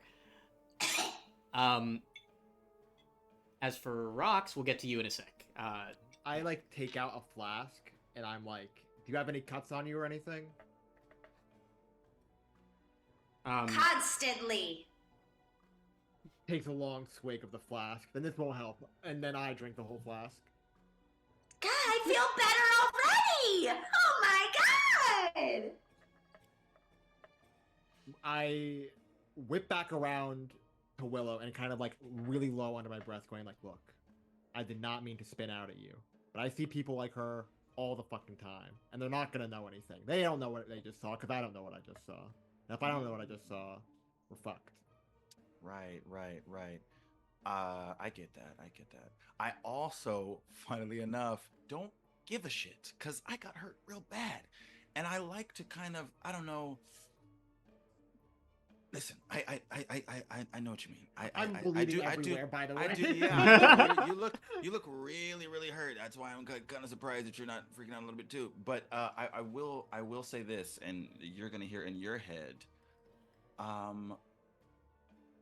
Whatever that thing was is gonna come back, and I've got no idea what the fuck to do against it. My Eldritch Blast didn't work, my Firebolt didn't work, and my Hellish Rebuke didn't work. It's 2 sources of fire damage, sure. Seemed like piercing damage worked, but my bullets didn't do shit either. So I'm not really sure what's happening, and I'm already supposed to be taken in for fucking questioning. You'll forgive me if I'm not super interested in now this new side quest that's popped up. I respond by coughing up blood on the floor. Good, great. Fuck. We're well Yeah, met. nothing I did seemed to, and I like wisp ash back into my palm again, and I'm like, none of the fire shit seemed to work anyway, so I'm seeing out of options. Look, and I whip back around to Roks again. It looks like me and your suspect over here can't really help all that much, so you might want to find 2 better helpers, because I don't know if we're going to cut it out. Roks, you do a database check. Any word of anything similar to this, there's a few points that kind of start to ding in your memory. There's one recollection you have of Klaus, your stuck-up coworker, talking to Captain Sartori, basically just saying, God, these vagrants just don't stop talking about it. I see a ghost. I've seen a ghost. And then the captain just shakes her head and says, ignore them. They're crazy. Your database again flips. The man in front of you, Almatino, there is one log on him. The only doctor in the city willing to hear you out if you've seen a ghost. And this is stretched somewhere from the internet somewhere. Maybe it's a review, maybe it's a website, just some information tucked away deep, deep, deep in the web.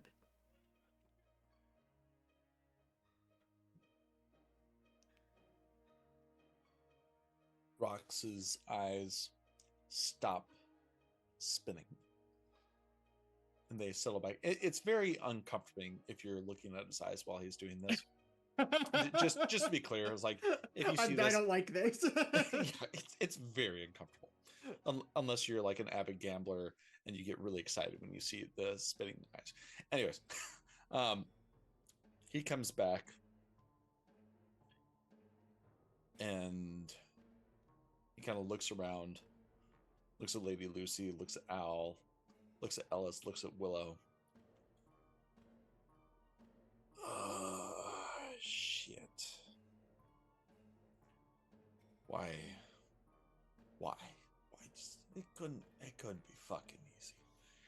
He takes off his hat. He wipes non-existent sweat across his brow. Looks at the hat. Everyone make a perception check for me. Wow. I don't know if I can just tell people to do this. Ooh, it's gonna be a 23 for little old me. For little old me, it's a 21. It's a 14 for me. For my dumbass, it's 17.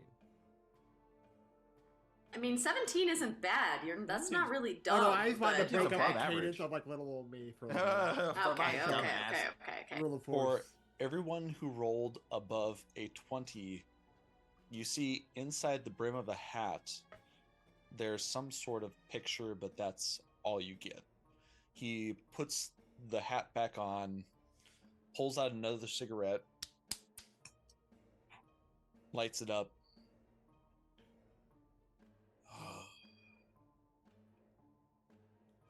Okay, so we've got ghosts. This is a thing now. Doc,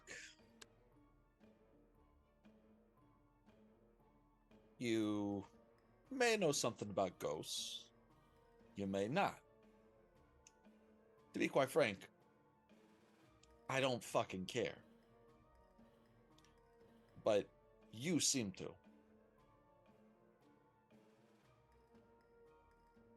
This Lady Lucy, according to Willow, ghosts are supposed to come back and continually haunting her once a month. So this is like a ongoing experience for you, Lady Lucy. Correct me if I'm wrong. I mean, that sounds about right. I don't know. It just happens every month, and I don't know how many months it's been happening. It's been happening way too many months. If I count on all my digits, it's more than that. It's more than that. Okay. This isn't like corroborating your your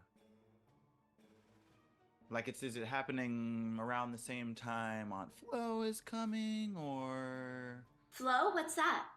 you're never mind. Okay.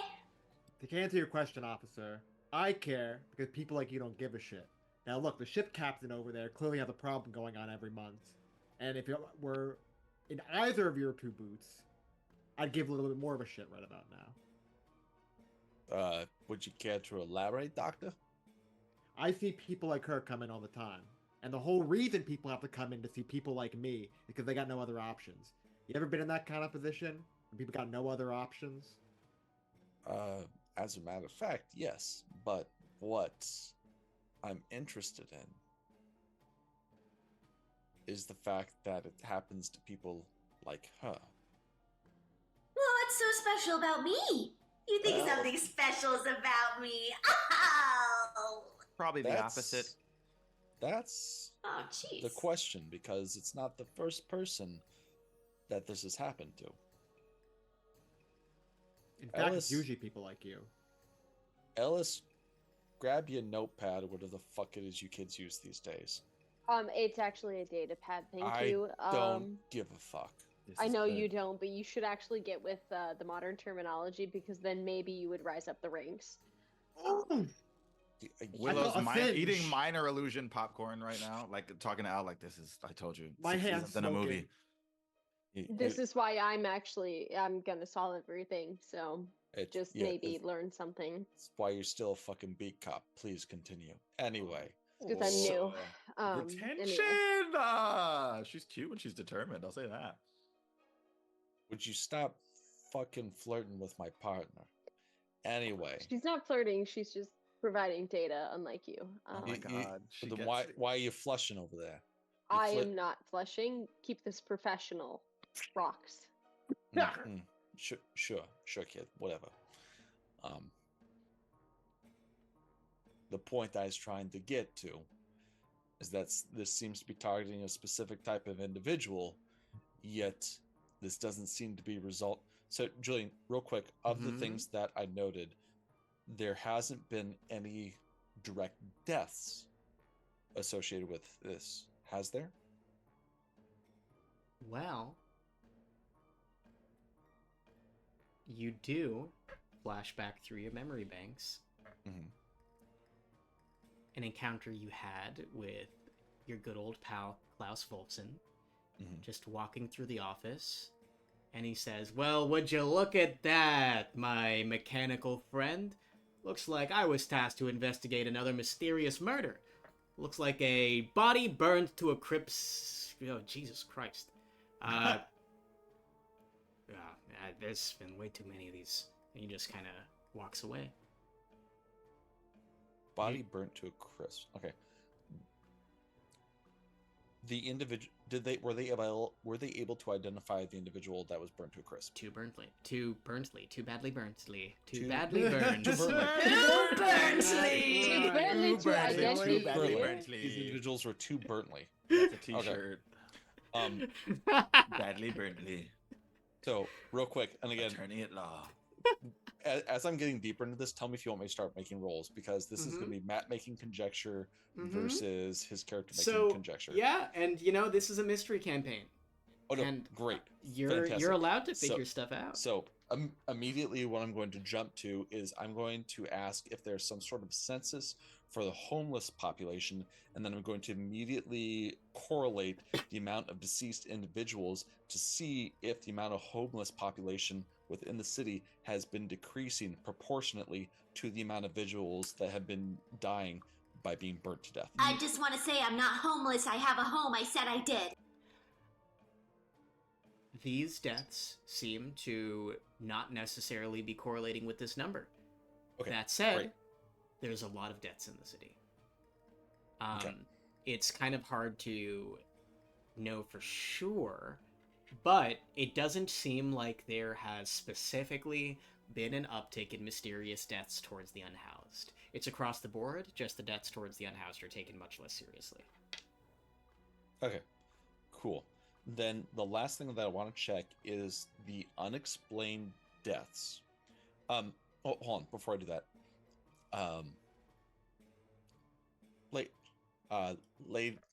Lady, he's gonna take off his hat. Lady Lucy. May I ask your full name? Lady Lucy, you have it already. I gave it to you the moment that I came running up, or whenever I said it. I don't remember when. Lady Lucy, arg! Of course, but anyone as prestigious as your highness must have a full name or like a given birth name. Your Highness, that's not today. Today I'm a pirate. Thank you so much. But no, it's just Lady Lucy. That's my name. That's what I've always gone by. Fair enough. Can I see if there's any sort of records associated with Lady Lucy? Nothing. Nothing. Fair enough. I figured that'd be the case. Okay. So I have one data point. Great. Okay. He turns to kind of everyone else. From what little I can understand, there's been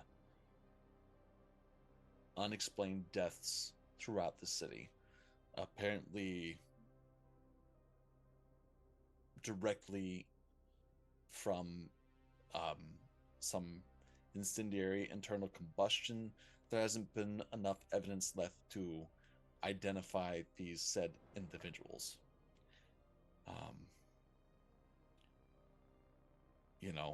All that's left is a bunch of jars of dirt.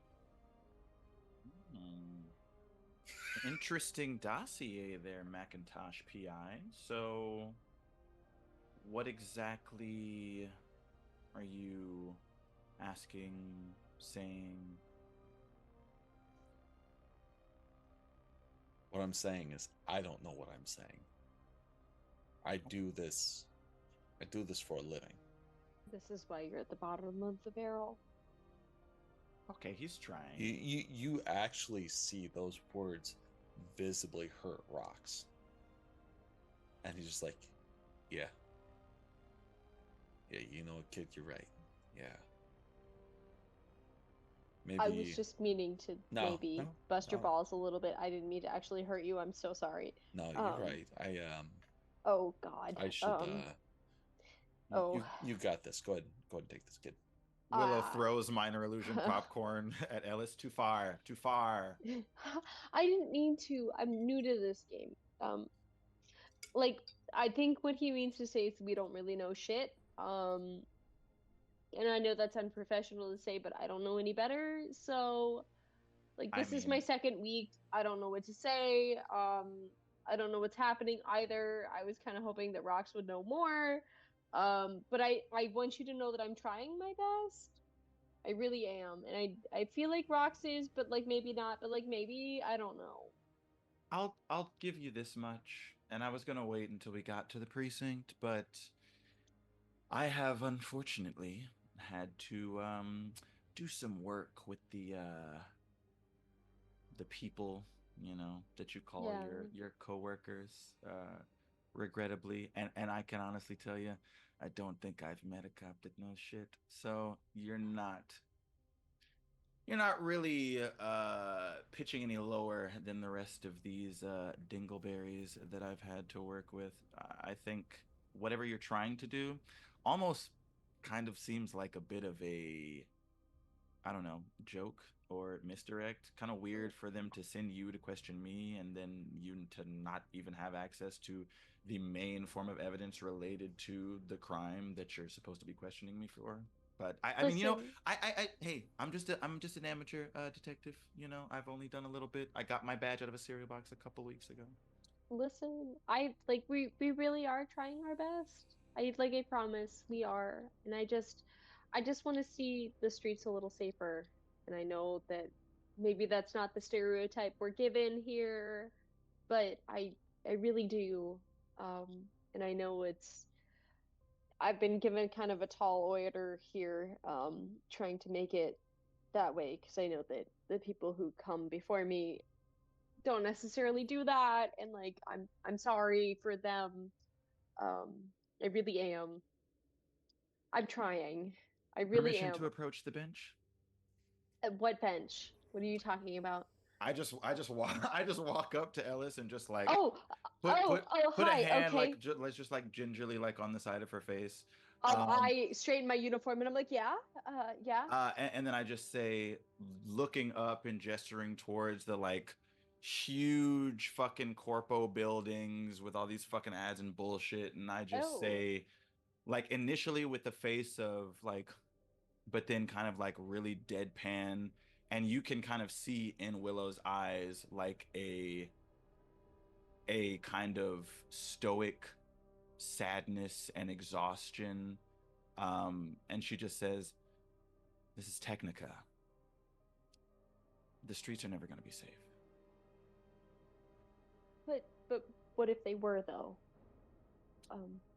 I think it's possible. It just takes a lot of work, and I'm clearly new at this, and I'm trying really hard. But what if it is though? How old are you? I'm 25. Yeah.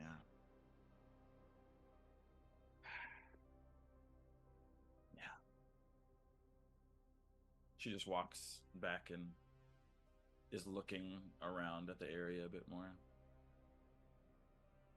I think it's possible. I really do. She doesn't say anything. I know it's not much coming from me, but you know, I'm trying. No, that's the thing, Ellis. She says back still to you. It actually means a lot to hear you say it. Because I used to say it. Oh. Can't really muster the strength to say it out loud anymore. Oh. I'm sorry. Said,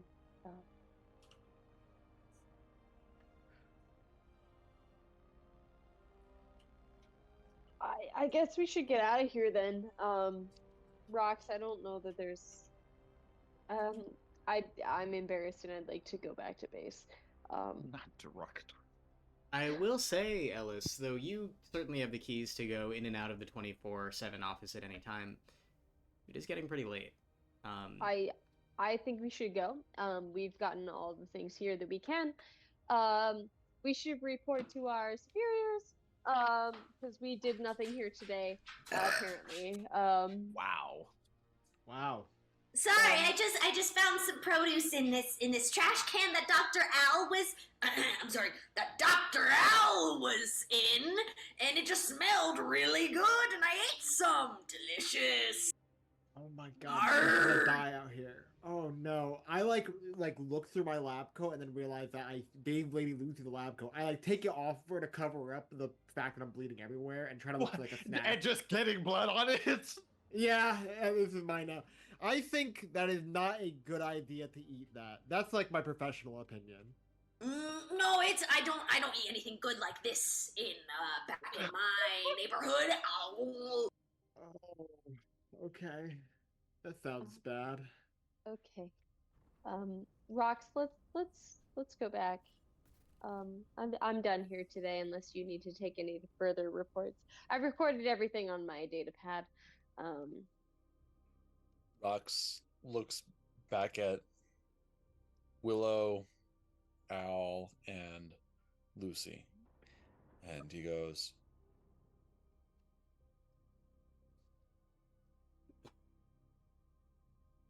Miss Captain Lucy, I will let you finish chewing, so I'm going to keep narrating here. I'm unmuted. Don't you worry. I'm ready. Oh my god. Oh boy. I think it'd be in your best interest for you to proceed with us for your own safety. Seeing as how this presence, spirit, shadow, whatever the fuck you want to call it, seems to continually be a burden to you. For us to identify this issue, perhaps, again, it'd be in your best interest to stay with us.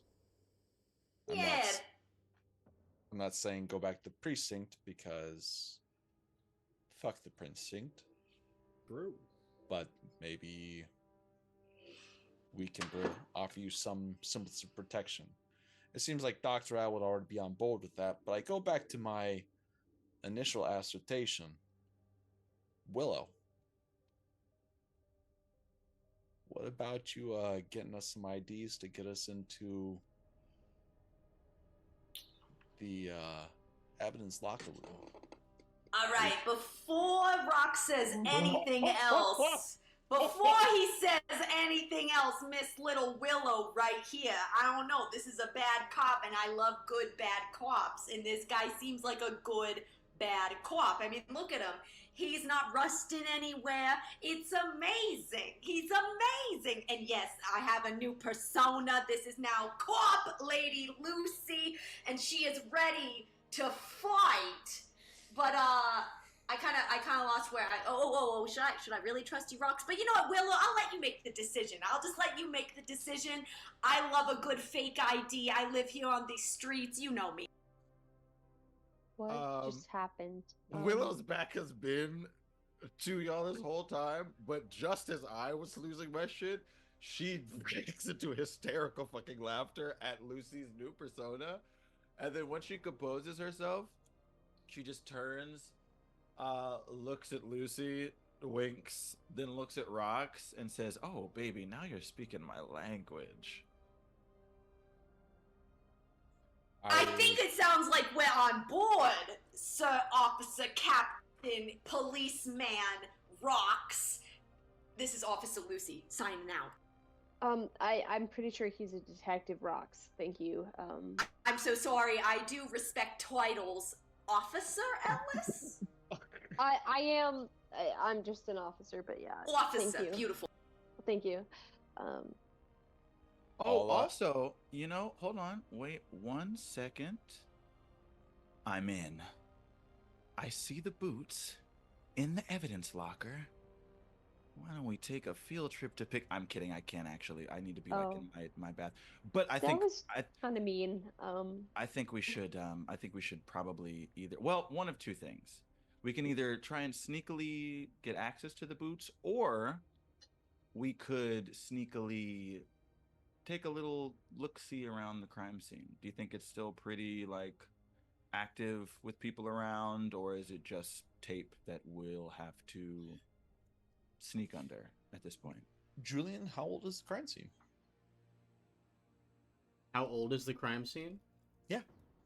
Like 24 hours, a week, a month? Been about 24 hours, maybe a little bit less, because this happened at about 3 a.m.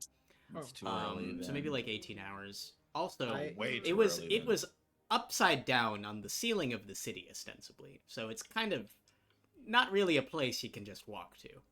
Shit you not, above the table, I could have taken fly. And I was like, that would probably be ridiculous. How can a level 5 character have fly? You can. You might just get shot down. So, my God. Officer Captain Detective Roks. let me walk you through this. Mhm. Sure, we can go check out the crime scene. It's still relatively fresh. But I'm, in this particular instance, an officer of the law. I'm involved in the case. I have access to the case. I do not have access to the information or the items in the evidence locker. Which, whenever, in my experience, when I don't have access to information, that's usually indicative that that's going to lead to a lead. All right. Well, So I don't fucking know you. I don't know any of you. Would a forensics officer have access?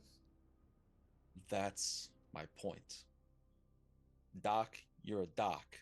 So as far as faking IDs go, maybe it may not be that much of a stretch to get you in there to look at the evidence. I was opposed to this before, but right now I'm covering my own blood, other people's blood, and garbage. So I will take up this opportunity. How about this? Again, only like 70% because I'm bored. You can all come back to my place. Orgy is optional. You can get cleaned up, Doc, and What? then What's an orgy? I said Doc could take a shower. I don't know what you guys are hearing. It's very weird. Okay, yeah. It's odd. I don't know any of you that well. I usually need at least like 3 hours before I'm willing to have an orgy with anyone.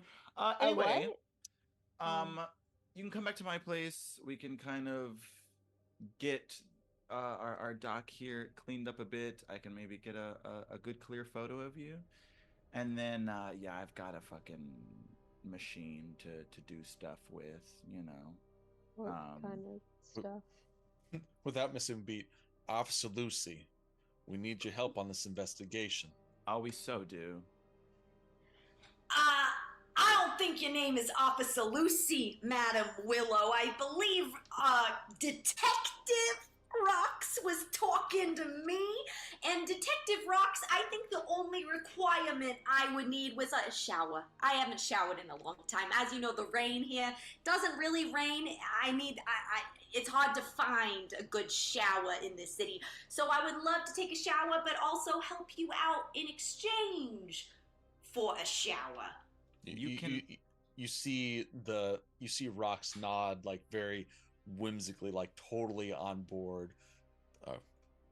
Absolutely, nothing beats a good fucking shower. Am I right? I didn't know robots took a shower. I'm so sorry, Dr. Al. You have an MD. Go ahead. You're more important than me. I'm sorry, officer and detective. He's a doctor. He's got a degree. Officer, Captain, Detective, I will also take a shower in exchange for this opportunity. It's funny that I'm the. It's fine. It's your house, and they're like, hey, we'll take showers there. It's it's weird. It's kind of funny. But I kind of find it incredibly adorable how just belligerently stupid they seem right now. It's very. You're very giving. Hey, so not anyway. only now. All the time. Not only now.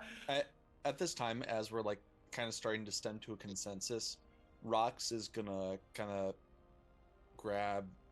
but like take Ellis and kind of lead them aside. Yeah. Officer. What? We're about to break some rules, and I don't like that at all. I think you should go back to HQ. I think you should go back to HQ and let us do this. You have a promising career in front of you, and what we're about to do may impede that progress. Is that the orgy that Willow was talking about? I don't know We shouldn't talk about orgies. You shouldn't do orgies. It's a bad idea. Just don't. If anyone offers you an orgy in the future, you should just say thanks, but no thanks. It's not my vibe. What if it's all consenting parties? Great. At that point, if that's your thing, I can't. You see smoke coming visibly out of Rox's head. I don't. Is this the birds and the bees talk, or is this what's happening right now? This is the nuts and bolts talk. They call it the boops and the beeps, actually. Birds haven't been here for years, good. Neither have bees. It's been artificial pollinating. Listen, Officer Ellis. Can I help you? No. Sir, what are you trying to say? Stop. Sir. You need to go. You shouldn't be a part of this. But it's my investigation. They said that I was leading the investigation. I know that you're here and you're a senior officer, but they said it was my investigation. Ellis, I'm not a senior officer. I'm not even an officer by the barest of the terms. I'm the dregs which they brought up to probably cover up whatever the fuck is going on. I don't know. All I know is you're too good for what's happening here. and you shouldn't be a part of this. But they wouldn't have put me with you if they didn't know that we both could have done the job, because that's what they do, right? Is we're both capable, so I should be here. I don't have anywhere else to go, so why shouldn't I be here? Why shouldn't they assign me to this? I know I'm really good at what I do, and my family has said that I'm good at what I do, so why shouldn't I be here? Roks looks into Ellis's eyes, and oh my God, this is so hard for him, because there's nothing. It's very pure. It's very genuine. There's nothing deceiving about Ellis. Like, this is the epitome of what, like, the police should be. This is what everyone believes the police and what the force should stand for. And Roks has been through it. He knows it in and out. He knows the dirty cops. He knows what it takes to run this place, and he knows the reality of the situation. And with every fiber of his being, he wants to tell Ellis to leave, to go, to not be a part of this, because this is exactly what being a cop shouldn't be.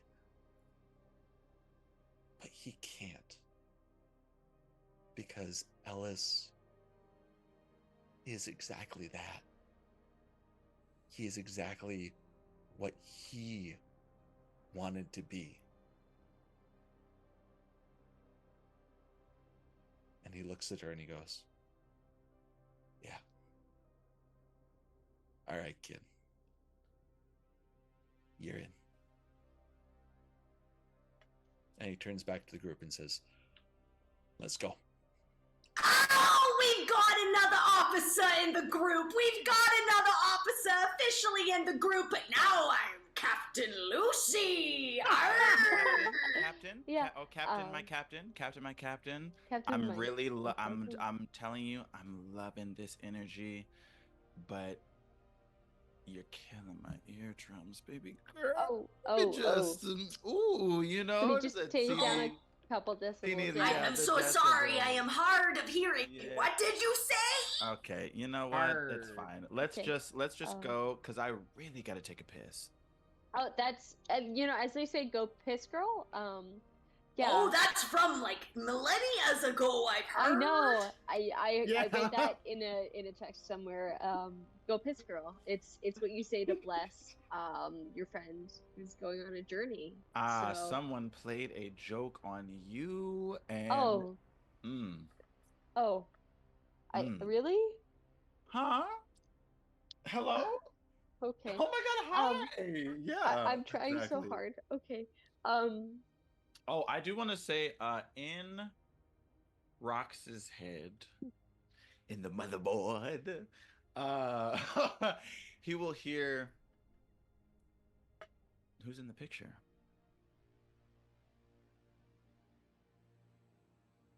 And without any dishonesty or insight check, all you hear is, what picture? What picture?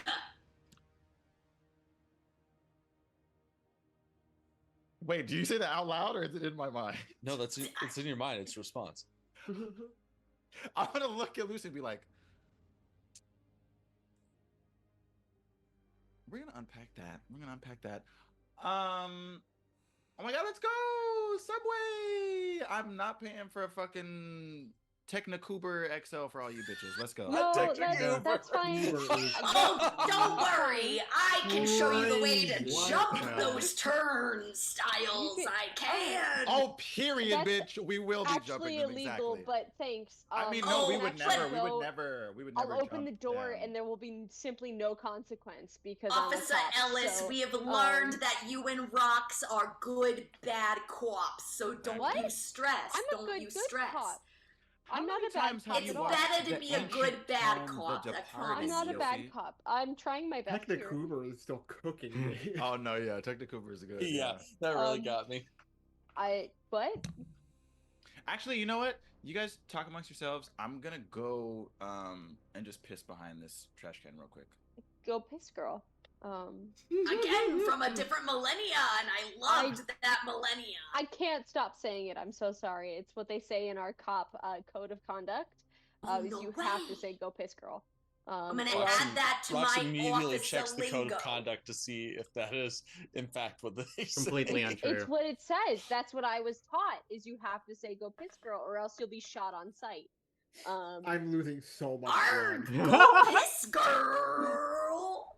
Yeah, no, you got it, Lady Lucy. It's perfect. You just see Oh, Roks in the thank you, background thank nodding you. sagely. Go piss, girl.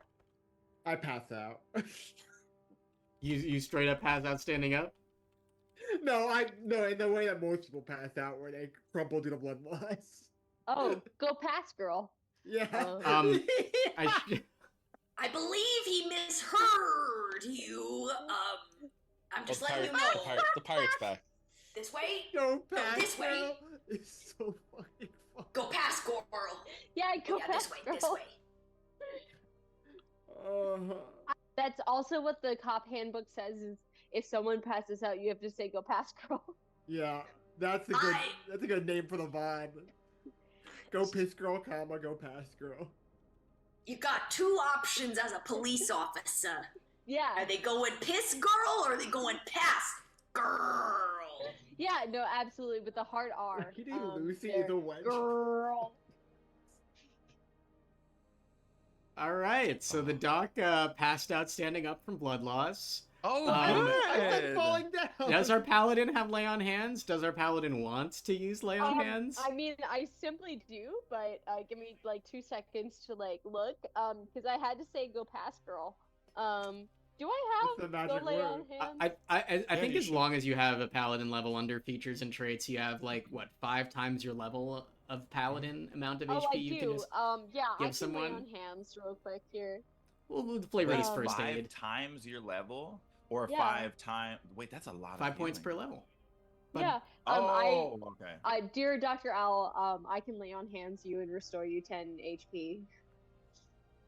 Thank you very much. You're so welcome. I say, go past, girl. Are you okay? This is the police. Are you fine? Are you fuck okay? Go am I? past, girl. What? Are you having a stroke? What are you saying? I said, go past, girl. Are you What okay? What? Who are you? What is your name? Doctor?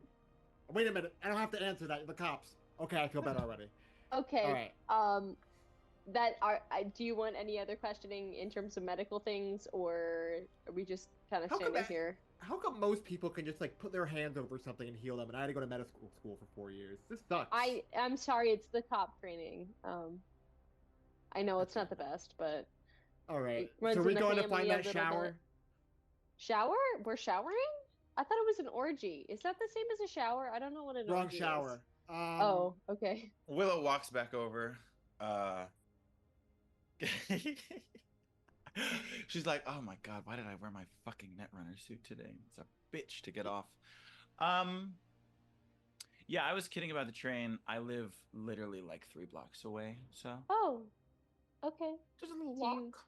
Do you want me to carry someone? I am supposed to be of service to the public. Are you offering to carry me, officer? I could. Do you need assistance? I don't know. I feel like I'm suddenly so faint.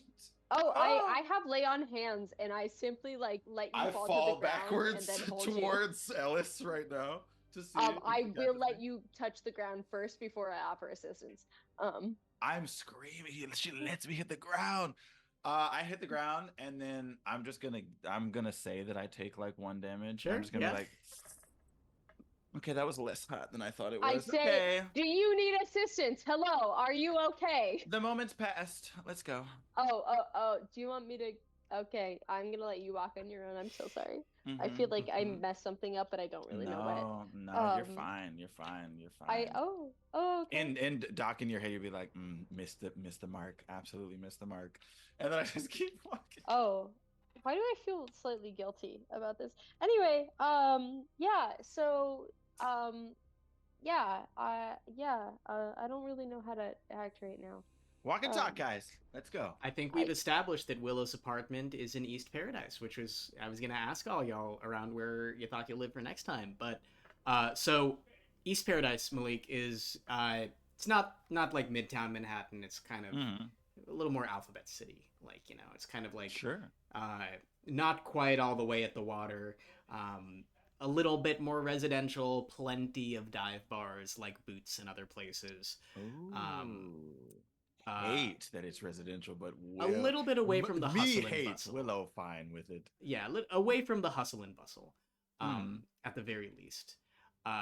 Not the nicest apartments. Everything is a little bit small, but you're close to the action. You're close to Paradise, which is where most of the stuff happens in the city. What is your apartment like? Is it a walk-up? Is it a one-bedroom?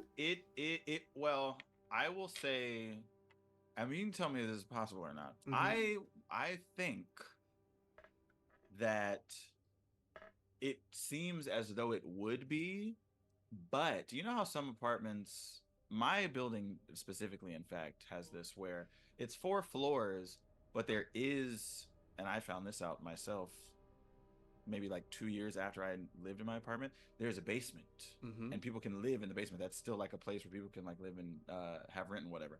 So it doesn't look like much outside in these residential and whatever, but I think Willow lives in the basement, and she has absolutely, with the help of her father, made it probably a bit more, nice and having stuff going on than perhaps people would assume from a basement. I think there's like kind of a normal living room, not too crazy big, but it actually is surprisingly not too cramped with all of us in it. Where windows would be, there's just like screens that are showing different cool, I don't know, screensavers of different landscapes, what have you. Little kitchenette, not crazy big, but big enough to, actually make something nice. There's like a tiny little island so that you don't have to be right next to the sink to chop shit up.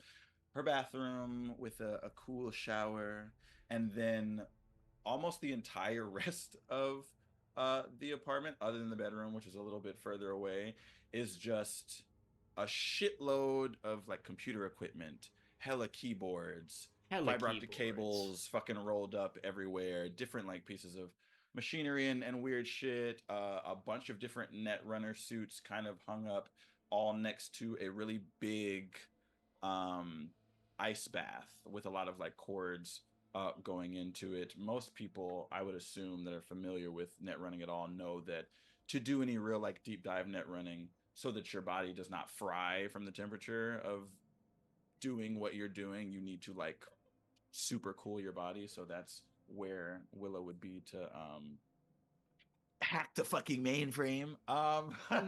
And yeah, nobody needs to know what the bedroom looks like right now, but it is a little messy. At least like that. So the net running side looks fucking crazy. The residential side looks relatively nice. And then she just walks in first. Is like, okay, make yourself comfortable. Nobody touch any of that shit over there. I will shoot you. The shower's right there. I really don't give a shit about how much hot water you use. I fucking jerry-rigged the water heater like right when I moved in. I'm used to it. Arrgh! I'm into the shower! Lady Lucy is in the bathroom already before you finish. All right. Lucy is first. Okay, great. All right. Great. Sorry, Al. Yeah. You lost the No, coin this toss. is way better than what I could have ever thought of. Better? Interesting. Okay. You know, hold on. Don't let me get you some towels. Let me get you some towels. No towels needed.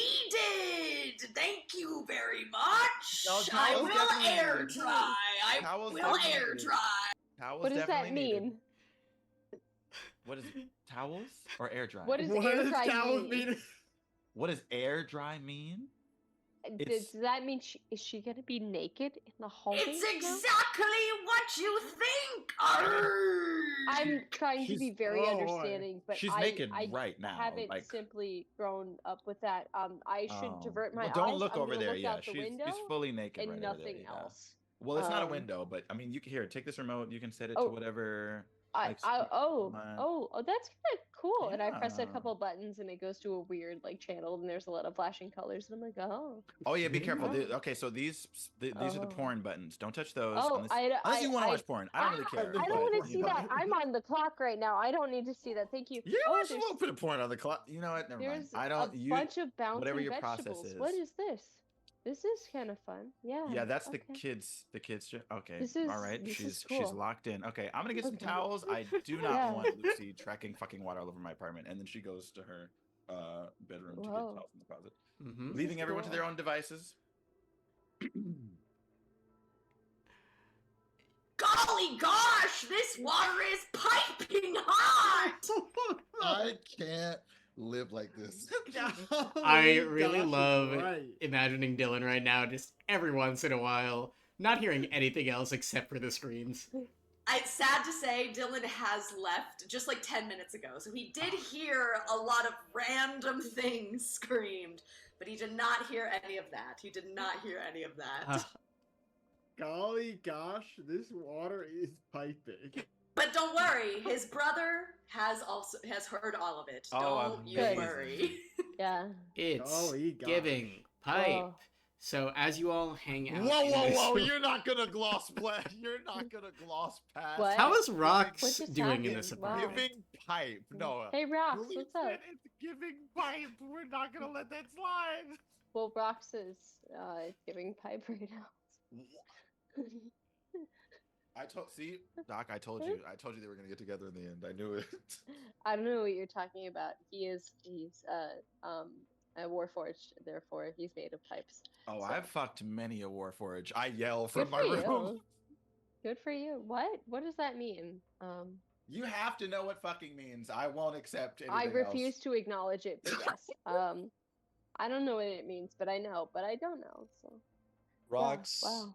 has witnessed everything, has turned into a corner, and is currently drinking from flask aggressively, smoking a cigarette, and trying actively to ignore his passive insight of 21 to hear anything that's happening in the room and failing. Oh my god. All right. So, you all take your time. You get yourselves a little bit cleaned up. It's approaching 1 a.m. So, probably about time to start wrapping things up here. But there is definitely time for a little hacking. Willow, or perhaps in this case, Wisp, what's your process look like? Doc, I assume you get yourself cleaned up in the shower as well? That's right. I hop in and go, ahoy! This water be piping! Not as funny the second time. Use your own material. Ow! I'm getting piped! Okay, that's good. That's good. See, we can workshop this. Arrgh, I approve! I think once you're out of the shower and you're like Yeah. presentable to be like photographed, I think you'll actually Oh, baby, I'm notice never presentable. What do you think? Willow kind of, she seemed pretty zany. Oh, pickles, stuff like that. I don't know why I said pickles up until now, but when she's like getting ready to do, the hacking, the net running, the stuff that she needs to do for this thing, you'll notice that she kind of gets a bit more reserved, like deliberate in what she's doing. She's not necessarily like cracking jokes and stuff like that. You see she takes off her bomber jacket. She takes off her pants. She is wearing a netrunner suit, so she's not naked. It's just, like I said, the full sort of like form-fitting wetsuit looking esque kind of thing. You can see it's just fully jet black with like a bunch of different like red accents everywhere. It is sleeveless, so you can fully see her her entire arm, like from the shoulder down, is just entirely a cybernetic arm. It's not. It's essentially the same size, almost an exact copy of what like her normal left arm would be, but you can very clearly see that it is not organic. And then her right arm is, covered in a bunch of different tattoos that I can talk about later. She goes over and grabs the big gloves to put basically up along both, and then like attach to the whatchamacallit, and pulls this monitor over to Doc, and is just like, act natural, and just readies for you to make a pose to then take a picture. I act natural. I try to give a nice, neutral expression. Okay. She takes the photo, moves the monitor back over.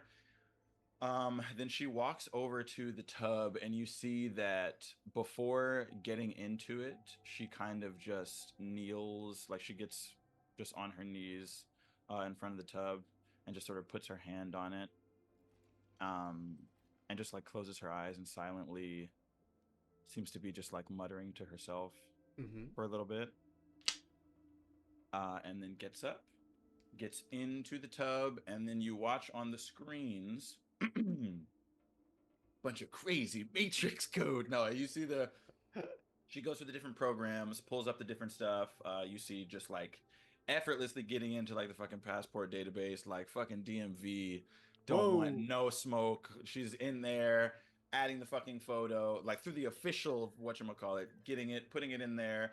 And then you hear like a whirring come to life. There's like some sort of like machine that is like obviously a printer, a little ways away from the bath, and it pulls out this like sheet, and you just see like fucking three, like 6 different IDs that are like perforated around the edges.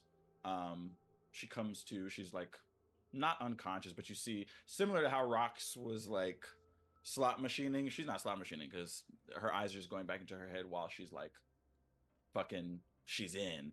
And then she comes out once it's finished, gets out, shimmies a little bit, and then goes over, pulls off one of the whatchamacallits, and says, "This is for you.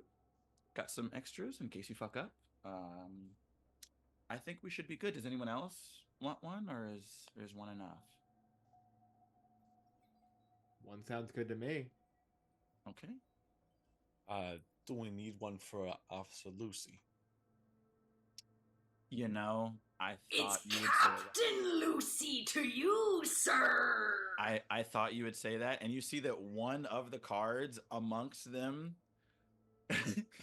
is just a zoomed in, because Lucy was in the background, profile photo of Lucy on the card, and there's like a crudely photoshopped pirate hat. Blurry as hell. Blurry as hell. And it just says in like Comic Sans ARG on it. And I'm like, here you go. And I hand it to Lucy. Arg, I've never had one of these before. Thank you, Madam Willow. And I just lay back on your couch and I'm just staring at it. Oh, my In pleasure, awe. Captain. You can, I have some, if you want pajamas, you don't have to just be naked on the couch, but that's fine. Okay. What are pajamas? All right, I'm gonna get some sleep. Yeah, you're all welcome to crash out here. I have a couple, like, do you all want like individual blow up twin mattresses, or does everybody want to like get on I'm a okay with the big, floor. The like floor is fine. Alaska king size? Y'all know what Alaska king size is? It's like bigger than California king. It's just a little bit of trivia that I know. It's fine. Don't worry about it. The floor is fine. Thank you. What is Alaska and California? Are those old countries in the olden days? I'll take the couch. I'll take the couch. Yeah, they are. They're relics of a time past for sure. Yeah. Okay. Can someone make sure? You know what? Actually, and then you see she just slides a wee pad underneath Lucy on the couch. just a little extra warmth, insulation. Okay. And then she goes to her room. You'll also notice as soon as she goes to her room and closes the door, suddenly you hear like and like 4 big ass cameras come out and are like pointed and whirring at like every vantage point of the fucking living room, So any fucking shit going down, you get the sense that she will absolutely see what the fuck's going on. Oh, And you just hear over an intercom, "Good night." good night. Now, Willow, Mm-hmm. are you doing your hacking of the evidence locker tonight? Or are you saving it for tomorrow morning? I actually, I am doing something similar to that, that everyone else is unaware of. In my room, I am going to try to hack into the precinct's logs to see if I know either of the two people who were killed. Okay. You don't. It's really hard, too, to see anything identifying about them. Mm-hmm. But with your hacking, you do pick up that there was some Hyacinth DNA on one of them. You don't know if it was their DNA or not. Not from your mom, not from your dad, but from someone else. Can I don't know. I mean, I'm sure I can just ask this. I don't know what will happen because I know like clerics can like, oh, I'm gonna commune with my deity. Is there a way for me to perhaps very quickly ask a question that I am wanting an answer from my patron from, just to see what I get back from it? Tuning into the net, what do you ask?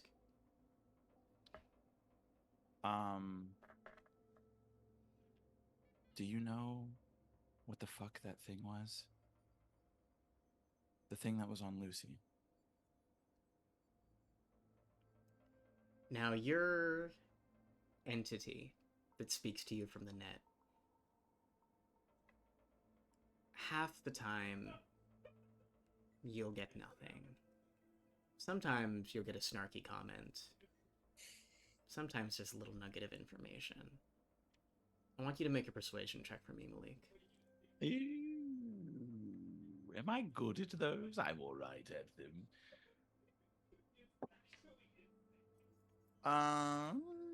14. Okay, noted. You reach out to the web, asking what that thing was. You hear a voice actually speak back to you and say, "Something a bit dangerous. Could have killed you, huh? Best be careful next time." Yeah, no thanks to you, bitch.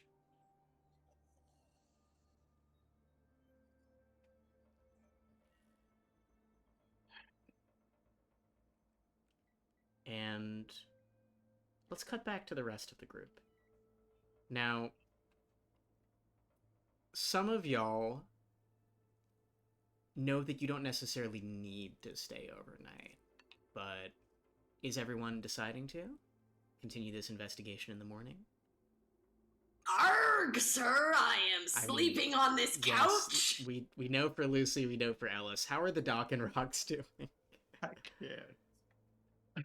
Roks is fighting every fiber in his body to go find the nearest bar and just get absolutely plastered. But with the only lead, Lucy, that he has, and the fact that Ellis is there, he's not going to leave. Doc? I do think he's going to go into Willow's kitchen and he's going to find like the best bottle of liquor that they have and get into it. Noted. Al is definitely. I was just gonna say Al is joining this endeavor. Okay, so while Ellis and Lucy start to post up, the two of you just start raiding the kitchen. Willow's drinking the actual best bottle in her room, watching. Yeah. Good for her. That makes sense. That makes sense. Yeah. Roks and Doc, you have a moment together before you call it a night. A moment together. I think whatever swill they find Roks is gonna take a long pole, hand the bottle over to Al. So how'd you get into this shit? Same reason you did. I'm on the bottom of the rung. I'm the lowest in the ladder. The last stop on the totem pole. I'm scum. That part I get, but how did you? You didn't seem surprised when that shadow appeared. Oh wait, I don't know if I can smoke in here. This is an apartment. I don't know what your landlord is like. Fuck it. And I hold the arcane symbol for you to light your cigarette again. Ash likes my cigarette. You hear over the intercom, yeah, I don't give a fuck, an event like opens. I can tell I've smoked ever in my life based on the fact that I keep just doing this, which I don't think is what you do. Yeah, you're taking it out pretty quick. I know. I'm thinking nothing. Enjoy it, Dr. Al. Enjoy it. No, he's going through them so quickly. One drag each. How I got wrapped up in all this started a while back, basically, which I was in a hospital for something pretty inconspicuous, and I saw one after the other people coming in with injuries not quite like the captains over there, and stories not quite unlike the captains, and they get turned away every single time. So I thought it's better to do something than to do nothing. So I opened up my little shop. I don't want to know names. I don't want to know why you're in there. I want you in. I want you cleaned up. I want you out. And you'd be not surprised by the number of people that have nowhere else to go. That's fair. But someone like you has usually a personal attachment. You're not doing it out of the kindness of your heart. So I'll ask you again. The fuck you doing here? Doing it out of the kindness of my heart. I got nothing else to go for. Can I make an insight check? Go ahead. I saw you speak, Julian, but it didn't pick up. Go ahead.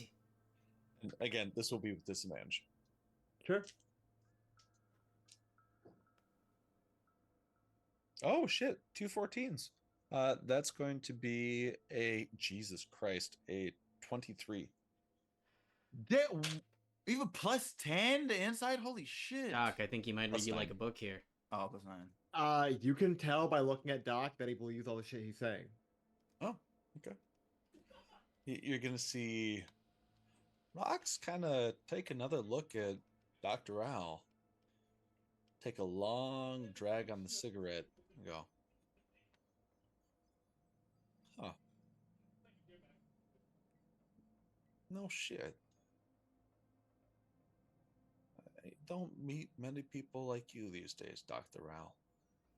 I put out the cigarette in Ash's mouth, so Ash just kind of eats it. I love that. And I take a long swig and I go, I don't see a lot of folks like you much either. So I'm pleasantly surprised. It's because there's no... To being scum. To being scum. I'll drink to that shit. This motion I am familiar with. You two clink glasses. An odd moment of camaraderie in the most unexpected of places. As you all start to wind down, more mystery solving to happen tomorrow. Before you all mark off your long rest, the night continues.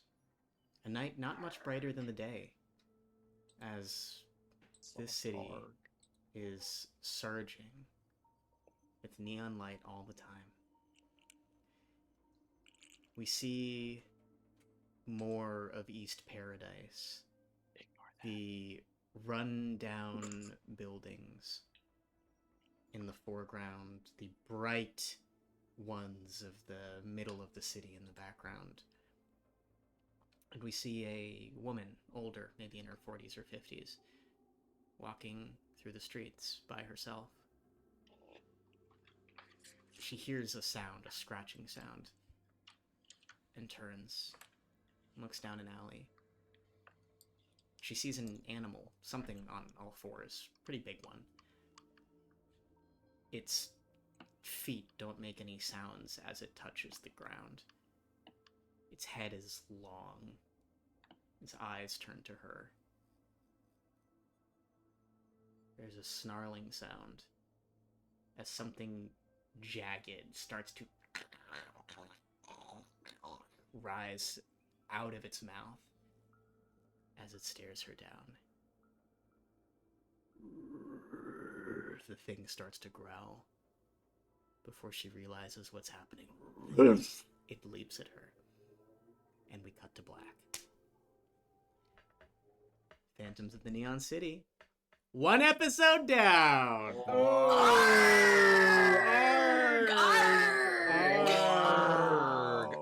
So true. If you do be enjoying our show, then You best start believing in ghost stories, Twitch chat. You're in one.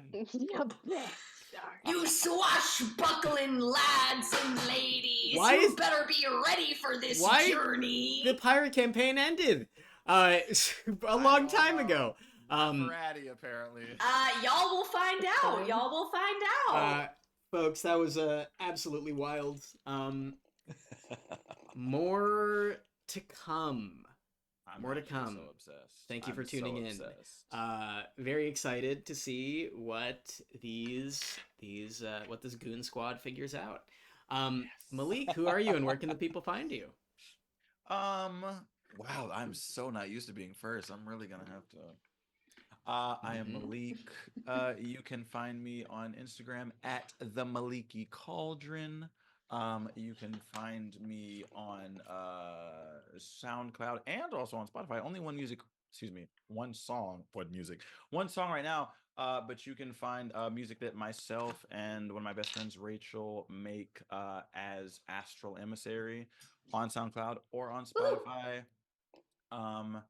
You can also, even though we have not recorded in a bajillion years, and I'm like, girl, is this an indefinite hiatus or what? If you like One Piece, I have a podcast I do with two other friends of mine where one of the friends has never read any One Piece, and we go through all of it, getting his raw reaction, and we talk about it. It's called Radio Kaizokudan, available where you get any of your podcasts.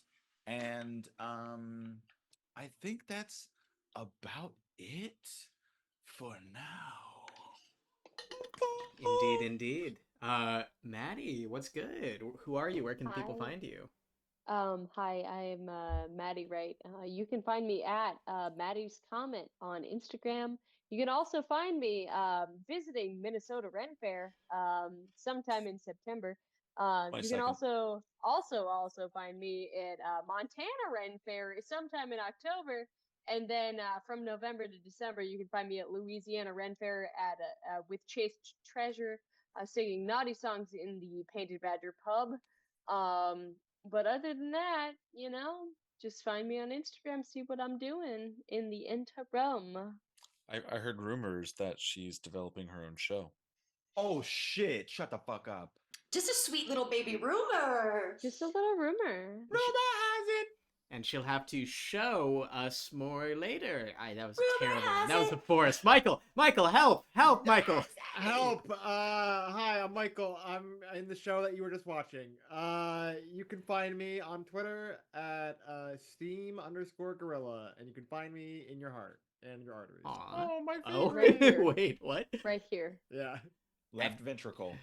Addie. In your arteries. Wow, I loved it. Hello, my name is Addie. You can follow me on Twitter and Instagram at Addie Brie, ADDIEBRIE, as in the cheese. You can also check out my website, www.addiebrie, there's no at, I'm so sorry, www.addiebriehays.com. I also was a sweet little Pokemon narrator for their new preschool YouTube series. Go ahead and check it out. You can see it on my website. I love doing voiceover. I love being a little weirdo. And back to you, Jules, which will be then to Matt. Well, we can go to Matt first. I just had a fix from last time. I'm so sorry. Yeah, that's okay. I'm Matthew. you might recognize me from that orgy that you just finished. I can't. What? Wait, there's so much to unpack there. I'll let you go. Where have I been? Yeah, you can find me at Matthew Eberle Photography. Check out my website, Instagram handle, all like the same shit. If you want me to photograph your wedding or you need some new headshots, hit your boy up. It's my jam. Other than that, hey, Julian, where can we find you at? You can find me. I'll tell you later. You can find me at JuliusEL on most social media. Having sex after the stream. You can catch us next time. Next time. Oh my here. god. This right now, this campaign is planned for Monday evenings, most likely every other Monday. But you know, who the hell knows? We'll see when we're all around. As they continue to solve these mysteries. This is a D&D 5e hack because I love my little home group here, but you can spot me promoting indie TTRPGs on Roll-D5. You can hear myself and Addie as voices in the Just for Fun, not official audiobook adaptation of Fourth Wing by Maddie Morgan. And you can listen to the audio series I co-wrote to the Realm Tree, wherever you get your podcast. 30 episodes of very fun. Award-winning podcast. That part. That's right. Award-winning podcast. Yes. Also check out Timmie in Fourth Wing as well. Timmie, you're in Fourth Wing? I'm so sorry. Pals, this has been such a blast, and I don't know. We'll catch you next time. We'll see you then. Yeah. Next time on Dragon As Ball they Z. say, go piss girl. Go piss girl. Go piss girl. Go pass girl. Go pass girl.